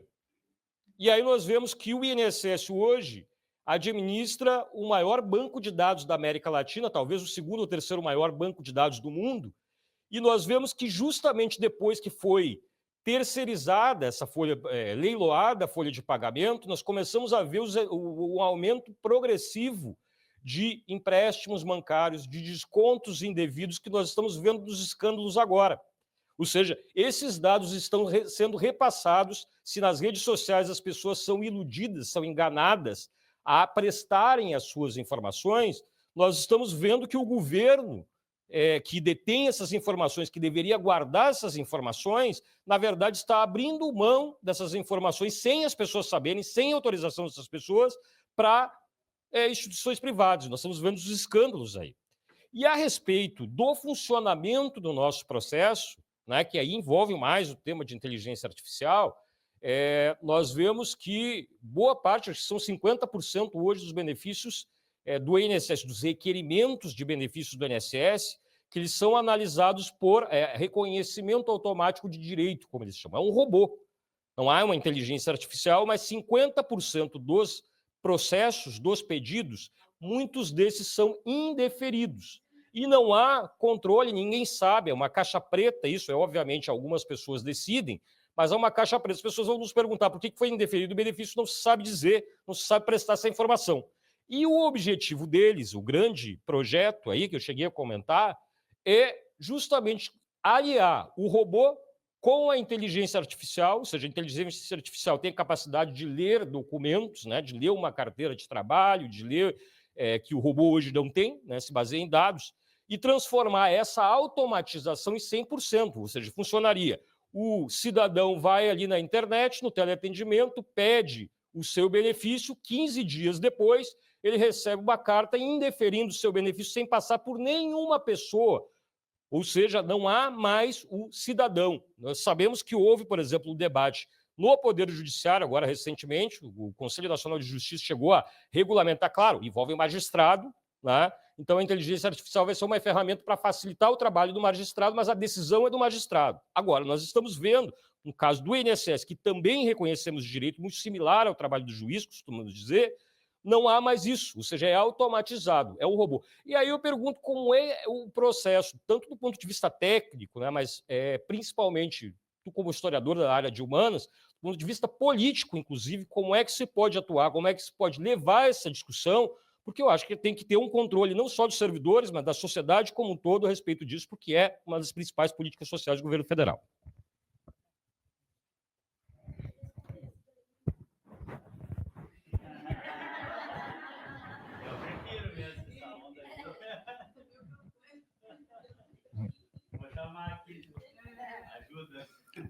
Oi. Então, eu acho que seria interessante que se tu pudesse desenvolver mais a questão de que as cidades, portanto, as cidades viraram grandes fábricas. E, na verdade, as pessoas todas, em geral, viraram uma espécie de... Acho até que tu usaste o termo de trabalhador genérico, né?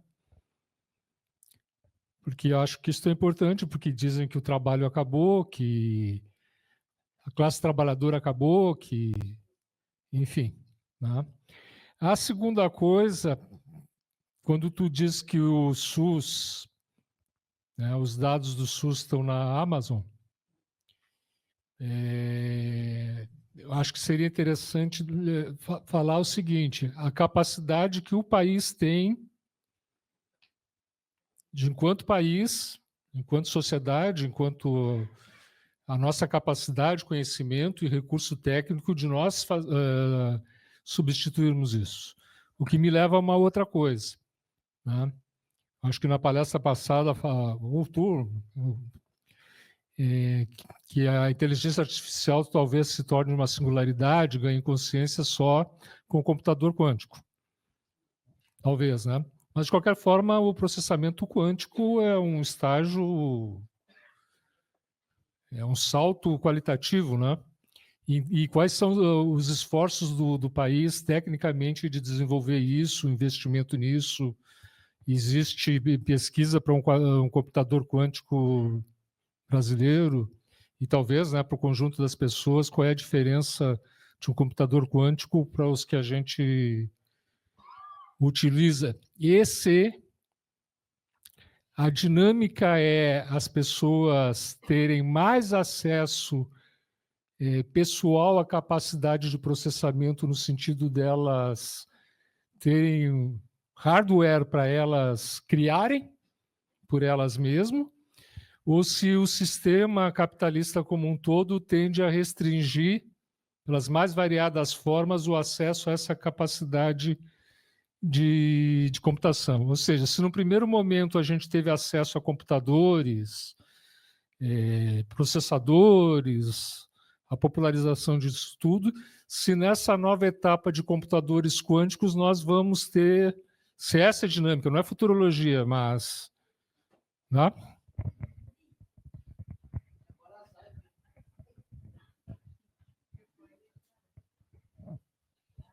Obrigada. Aqui. Primeiro eu queria agradecer, me fala seu nome, Giorgio, o que está...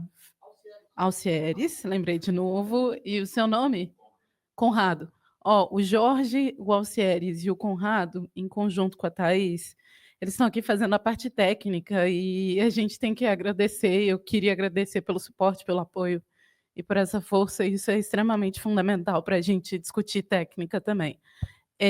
Minha pergunta, ela tem 2 pontos, tá? Primeiro eu vou fazer uma pergunta. A pergunta é a seguinte: compliance é algo extremamente fundamental, tanto no setor público quanto no setor privado. E aí a gente discute muito, né, a importância do software livre. Eu também acredito, gosto do software livre enquanto prática, mas a gente tem a questão jurídica, né, que daqui a pouco vem nossa incrível Rara ali para poder trazer essa discussão também. E a preocupação desses vazamentos, para além dos vazamentos que a gente já conhece, mas a proteção desses dados é numa dinâmica também de formalização do trabalho. Tá, como a gente consegue pensar esse lugar no software livre? Porque essa é a questão, essa é a problemática. Então, eu queria te ouvir nessa fala.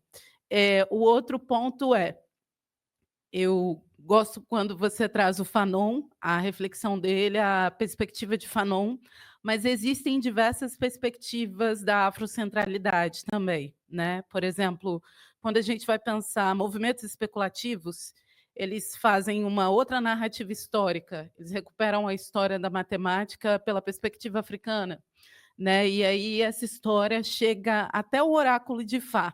Então, a gente para de pensar o código binário só pelo binário e pensa na africanidade e o oráculo de Fá como história desse binário que se sintetiza hoje em modernização e tecnologia. E as narrativas indígenas, pensando que a gente está aqui no Brasil, como a gente consegue, né, complementar para a população indígena, de fato, trazer a narrativa em si sobre cultura maker, sobre software livre, para além do que a gente já entende como história e memória, e tudo que já foi trabalhado com população indígena, não no sentido onde nós falamos por elas, mas ela fala por si, né? Nesse local de emancipação. É isso. Obrigado pela... Isso aí, acho que tranquilo. Eu estou bem, tipo... Bom, eu vou começar pelas perguntas da professora Zaica. Bom, a grande contradição, vou levantar, eu sei que é chato isso, mas o cara tem toda hora, né? Desculpe. Professor, não adianta, que você tem que andar, tu tem que ver, abre o caderno. Vou dar um maisinho se tu fez o dever. Então eu tenho esse problema. Mas assim, olha a contradição, Zaica. Nós, do software livre, por muito tempo nós dissemos assim, vai usar um Linux, já vai melhorar. Hoje todo mundo usa Linux, Android. Android é Linux, só que é Google. Então, hoje eu tenho me dado conta, não basta só o uso do software livre, ou, claro que também continuo incentivando isso, mas às vezes eu sou um pouco criticado por alguns racudões aí, né, que é o seguinte, os caras falam assim, eu estava numa InstallFest, que é quando os hackers instalam software livre ou código aberto para as pessoas que querem sair da droga chamada Windows. É um vício, é uma droga, né, pesada, Windows. E aí eu estava instalando o Ubuntu. E no Linux, Ubuntu. E eles falaram, não, o Ubuntu é vendido, tem contrato com a Amazon. Mas o cara vai sair do Linux, do Windows e ir para o Arch Linux direto, não vai para uma tela preta no terminal ali. Vamos com calma, bota um Linux Mint pro cara, bota um Ubuntu, vai aos poucos. Mas assim, o uso em si do software livre, ele precisa ser uma política pública, como foi, né? Aqui no Rio Grande do Sul, no Governo Livre, por exemplo. Eu adorava chegar no Banrisul e ver o pinguinzinho ali no terminal, vocês lembram? Era Linux, usado no sistema bancário aqui do Rio Grande do Sul. Assim como no governo Lula 1, né? Que trouxe toda essa percepção, essa questão. Hoje a gente está muito longe disso. É muito contraditório. Ao mesmo tempo que eu sou um defensor da cultura livre, do Creative Commons, que são as licenças abertas, mas as IAs proprietárias bebem em licenças abertas. Hoje as IAs bebem muito na Wikipédia, que é um projeto hacker. A Wikipédia, o pessoal tira muita onda, mas ali eu já fui wikipedista, já trabalhei bastante em história islâmica medieval, em verbetes e artigos, física islâmica medieval, e entre outros lá e também na Wikimedia Commons, que são as imagens livres, né? Eu gosto muito da proposta ali. As IAs proprietárias bebem nosso material, nossos artigos Creative Commons. Eu vou lá, demorei 20 anos para escrever um artigo sobre a história da Argélia e Fanon, porque eu não sabia ler francês, fui aprender, não sabia ler árabe, as IAs me ajudaram a traduzir o árabe, né? Porque eu não sei ler árabe até hoje. Então, assim, fui lá, 20 anos de pesquisa para escrever 20 páginas, depois virou 100 e poucas páginas, depois virou a tese. E aí está lá em Creative Commons, está liberado, inclusive, para o software proprietário beber dessas fontes, treinar a sua IA e depois me cobrar $200 por mês, ou não sei quanto é que está o ChatGPT agora, $20 o básico, 200 o mais poderoso. Né? Então, é muito contraditório. Agora, essa questão dos vazamentos, eu vou responder uma outra pergunta, é muito complicado. Por exemplo, o maior vazamento que a gente teve recentemente foi do Serasa Experian. Vazaram dados de milhões de brasileiros. Por reles $60, tu compra um PDF na Deep Web com todos os nossos dados. Eu vazei inteiro. Todas as minhas compras de cartão de crédito, CPF. A Google, estão lá e vão continuar. Se vocês querem se assustar de verdade, vão num serviço. Eu tenho um serviço Google que ele vai fazer. Tem outros, né? Que fazem isso, mas que eles vão ler se você vazou. Eu tô lá, toda a minha vida. CPF não tem mais. Bom, pelo menos eu não tenho dinheiro, daí os golpistas não vêm em mim, né? Tipo, esse aqui, não, esse aqui não dá. Esse aqui, esses dias tentaram me dar um golpe e eu usei uma IA para fazer um contragolpe. Quase eu consegui tirar R$10 do golpista. Né? Eu treinei uma IA, assim, estavam me ligando, que disseram que iam botar na Claro lá em casa e que não tinha fibra ótica. Era um golpe da Claro, cuidado. Não da Claro, de pessoas que falam que são da Claro. Não tem fibra ótica aí, domingo a gente não vai poder instalar o negócio. E aí a gente vai te indicar uma outra empresa que vai instalar e vão te mandar um boleto, mas eu já sabia do golpe. E aí eu peguei uma IA e o cara falou, não, só um momentinho. E aí desligou, aí ligaram de novo, eu botei na IA, o golpe é assim e tal. E aí a IA me instruiu, né, essa IA aí eu botei assim, alô, oi, é o pessoal da Claro, sim, eu tenho que pagar esse boleto logo. Eu quero que libere aqui minha internet. Não se preocupa, já estão mandando o boleto, só me diz seu WhatsApp. Aí eu vou pagar o boleto então, eu falei, né, para o golpista, né? É uma rede, os caras têm escritórios de golpe. E aí eu disse assim, eu não estou conseguindo pagar, eu tenho só 200, era 280 e poucos. Eu tenho 270 aqui no meu Nubank, mas falta R$10. Tu tem como tu mandar esses R$10 para mim, que daí eu pago o boleto e depois te mando os R$10? O cara, o quê? O golpista, né? Eu disse, não, vou dar um golpe no golpista. Não consegui, o cara desconfiou, desligou na minha cara, mas eu achei muito engraçado, né? Vamos dar um golpe no golpista, vamos tirar dinheiro desses caras também. Mas assim, quanto à questão da perspectiva fanoniana, da afrocentralidade, eu vejo o seguinte, primeira coisa, em matemática, primeiro artefato que aparece de matemática no mundo é o osso de Xango. Diz que tem outros, né? Matemática surgiu na África. No Kemet, chamado Egito por outros povos, nós tínhamos geometria, medicina, odontologia. Então, esses conhecimentos que levaram até o momento que a gente está vivendo, eles surgem na África. Mas ninguém fala isso. Pelo menos a academia eurocêntrica, né? Ninguém fala que esses conhecimentos foram bebidos pela Grécia, que os caras estudavam, né, no Egito, que esse conhecimento foi levado também para o mundo helenístico, que o mundo helenístico, depois o próprio mundo bizantino expulsou os sábios lá para o Império Persa Sassânida, e que esse Império Persa Sassânida foi islamizado. E aí, por isso que os muçulmanos guardaram esses conhecimentos queméticos, africanos, asiáticos. E a Europa vai ler Aristóteles, seus próprios filósofos, Aristóteles vai ler Ptolomeu, como? Devido à tradução dos livros que passaram pelo Magrebe, pelo norte da África, e chegaram no Al-Ândalus.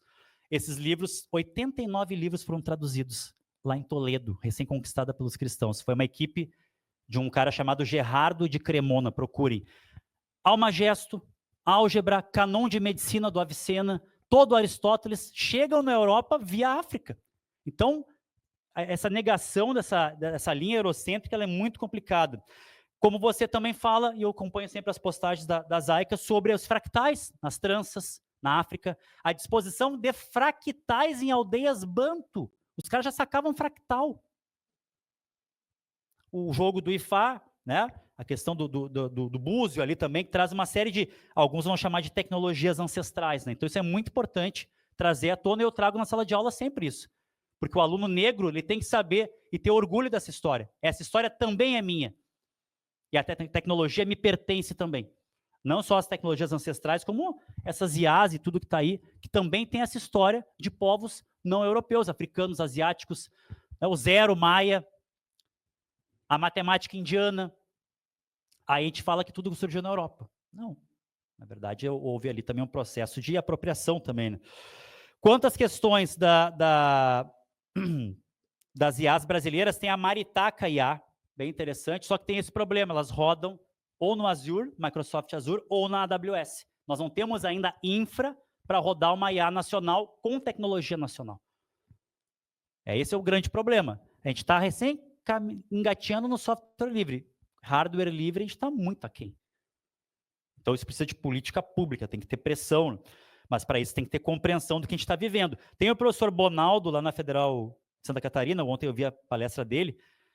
Tem palestras, né, que tu vê, a do Bonaldo é o seguinte, sabe aquela vez que o Kraftwerk, aquele grupo de música eletrônica, tocou a primeira vez, em 69, tem um vídeo no YouTube, tá lá, as pessoas estão assim, lá, assim, ó, o que é isso que está acontecendo? Eu disse pro Bonaldo ontem, cara, tua palestra é igual um show do Kraftwerk, porque ele é um cara que está desenvolvendo vetores e IAs analíticas na história, lá na Federal de Santa Catarina, e eles têm uma equipe de programadores, programadoras, tá muito legal o trabalho, então eu estou muito próximo dele. Uma IA brasileira, uma IA treinada em repositórios de teses e dissertações brasileiras. Chatbot nosso. Estão desenvolvendo lá. Muito legal. Agora sim, essas questões do algoritmo, da automoção. Bom, vou dar 2 exemplos. Acesso a crédito e alguns algoritmos determinam a condicional nos Estados Unidos. E esse algoritmo ele vai levar em conta CEP, não é esse nome que tem nos Estados Unidos, mas enfim, código postal. Conforme teu CEP, se tu mora no gueto, mora num bairro ticano ou negro, obviamente o acesso ao crédito, ou até a questão da condicional, sim, algoritmizada, racializada dentro desses algoritmos racializados. Então tem questões desastrosas. Por isso que eu sou CryptoPunk, Cypherpunk, eu digo o seguinte, com os CryptoPunks aí, privacidade para o povo, transparência para os poderosos. É isso que nós queremos. Que essas caixas aí opacas das IAs, dos softwares proprietários, sejam abertas, que a gente possa saber o que está acontecendo lá. E que o povo possa ter um mínimo de privacidade. Para quê? Para navegar sem estar sendo esfolado que nem na Serra Pelada. Hoje em dia, cada um de vocês é uma Serra Pelada sendo esfolada por dados. Metadados, biodados. Vou dar um exemplo, pô. Aplicativo de ciclo menstrual. Que legal, é massa. Tipo, tu tem um aplicativo ali e é de graça. Se tu tem um smartwatch, mede até a tua temperatura. Hoje, com o smartwatch, meu analógico, né? Tem gente que não sabe nem mais ver aqui, às vezes eu fico também olhando que horas são, me pergunta, eu fico, caraca. 1, 2, 3, às vezes eu tô perdendo esse conhecimento, mas hoje nem o sono mais você tem paz. Teu sono é monetizado, porque com um aparelho desse do lado, ou um smartwatch, ronca, fala dormindo, tudo, né? E isso tudo é monetizado. Né? Isso tudo é monetizado. Imaginem o nível de acumulação primitiva de dados com a IoT, Internet das Coisas, onde a tua smart geladeira conversa com a tua Alexa, e as IAs são sempre mulheres, já notaram? Alexa, abre não sei o quê. Alexa, sempre uma coisa de mandar, né? Alexa, liga a luz. Alexa, Luzia, Luísa, Siri. Deve estar nos ouvindo aqui. E geralmente as vozes default, já notaram que as vozes default são vozes femininas. Aí tem um estudo sobre isso. Assim como também, na economia da atenção, tem muito mais coisa, mas tem gente muito mais qualificada para falar depois que eu sobre esses assuntos que vocês perguntaram. A interface das redes sociais, plataformas, foi pensada com cientistas de Las Vegas, cientistas do cassino. Não é à toa que o Tigrinho e a Beth está aí, né? Quer dizer, a interface agradável, barulhos, estímulos, lá das slot machines, das máquinas, os caras foram buscar cientistas em Las Vegas, porque é viciante. E quanto mais tempo a gente ficar aqui, mais gera dados, mais gera dinheiro para os caras. Tá? Teria a questão da fabricalização da cidade, que é o livro da Terezinha Ferrari, que ela vai dizer que a cidade hoje, as vias da cidade são as esteiras da fábrica. Né? As mercadorias estão circulando, parece que tem vida. Eu peço um negócio na Shopee, eu peço um negócio da Amazon, um negócio parece que já estava circulando e chegou aqui em casa. É toyotismo, é just in time. num aprofundamento de sincronização dos tempos que a gente nunca viu devido à internet, à automoção e tudo mais. Teria muito mais coisa, mas acho que já foi demais, tá? Fico por aqui. Quem quiser continuar aí nossa discussão, estamos nas redes proprietárias e também nas redes livres. Tem mais uma perguntinha online, última, do bloco do pessoal online. Tá bom. O Leonardo Foch, sobre o movimento das redes em criar públicos falsos para potencializar vendas e alterar percepções. Quais os impactos das IA na percepção da realidade? Bom, né? A IA hoje é usada como deepfake e a indústria pornô, que vai ser a vanguarda do deepfake. Por quê? Porque eles gostam de pelar crianças com deep nude. Cuidado com suas redes abertas com crianças. Há toda uma economia de capturar fotos de crianças vestidas e botar IA para tirar a roupa da criança. Deepfake, lip sync, ou seja, botar na tua boca o que tu não falou, sincronização de lábios. Então, essas tecnologias, principalmente o deepfake, vem da indústria pornô. Né? Eles querem tornar uma celebridade que não tem material pornô. Aí, bom, lá nesses Xvideos da vida, tu acha um monte, tal celebridade nua, enfim, né, cenas explícitas, aquilo ali é deepfake. Então tem muito isso. E tem uma outra coisa, é a materialidade da desinformação. Existem fazendas de celulares hoje. Fazendas de clique. O cara é fazendeiro de clique. Eu tenho uma fazenda com 300 celulares, é pouco até para uma fazenda, e eu vendo serviço de curtidas, comentários, bots e perfis falsos. Como é que a Virgínia Fonseca tem 50 milhões de seguidores? E aí, assim, eu deixo a minha... É uma materialidade, existem negócios que vendem curtidas, que vendem comentários. Você pode comprar 10 mil seguidores agora, por R$500. E aí você pode comprar curtidas. Então, existe um negócio de fazendas de celulares de cliques. Exatamente. É uma coisa assim, ó, absurda. É uma ponta de um iceberg que a gente vê. Mulheres que... Eu mesmo trabalhei como click worker, trabalhador do clique. Eu queria escrever sobre isso. Eu disse, não, quero saber como é que é. E aí eu trabalhei 6 meses como click worker em fazendas de clique. E não fiz nada ilegal, tá, pessoal? Não se preocupem. Mas assim, o que acontece é o seguinte, eu trabalhei num mesmo dia, para 14 empresas diferentes. No mesmo dia. A cada 1000 cliques que eu dava discernindo imagens para IA, eu ganhava 15 centavos de dólar.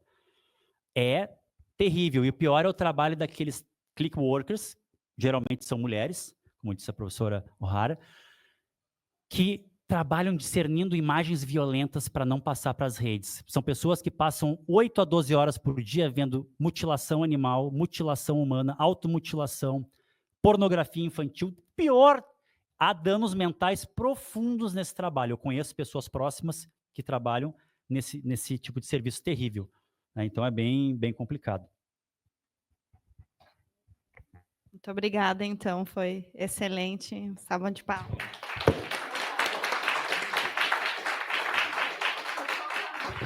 Pessoal, a gente só vai fazer uma pausa aqui para reorganizar a mesa e chamar a próxima palestrante.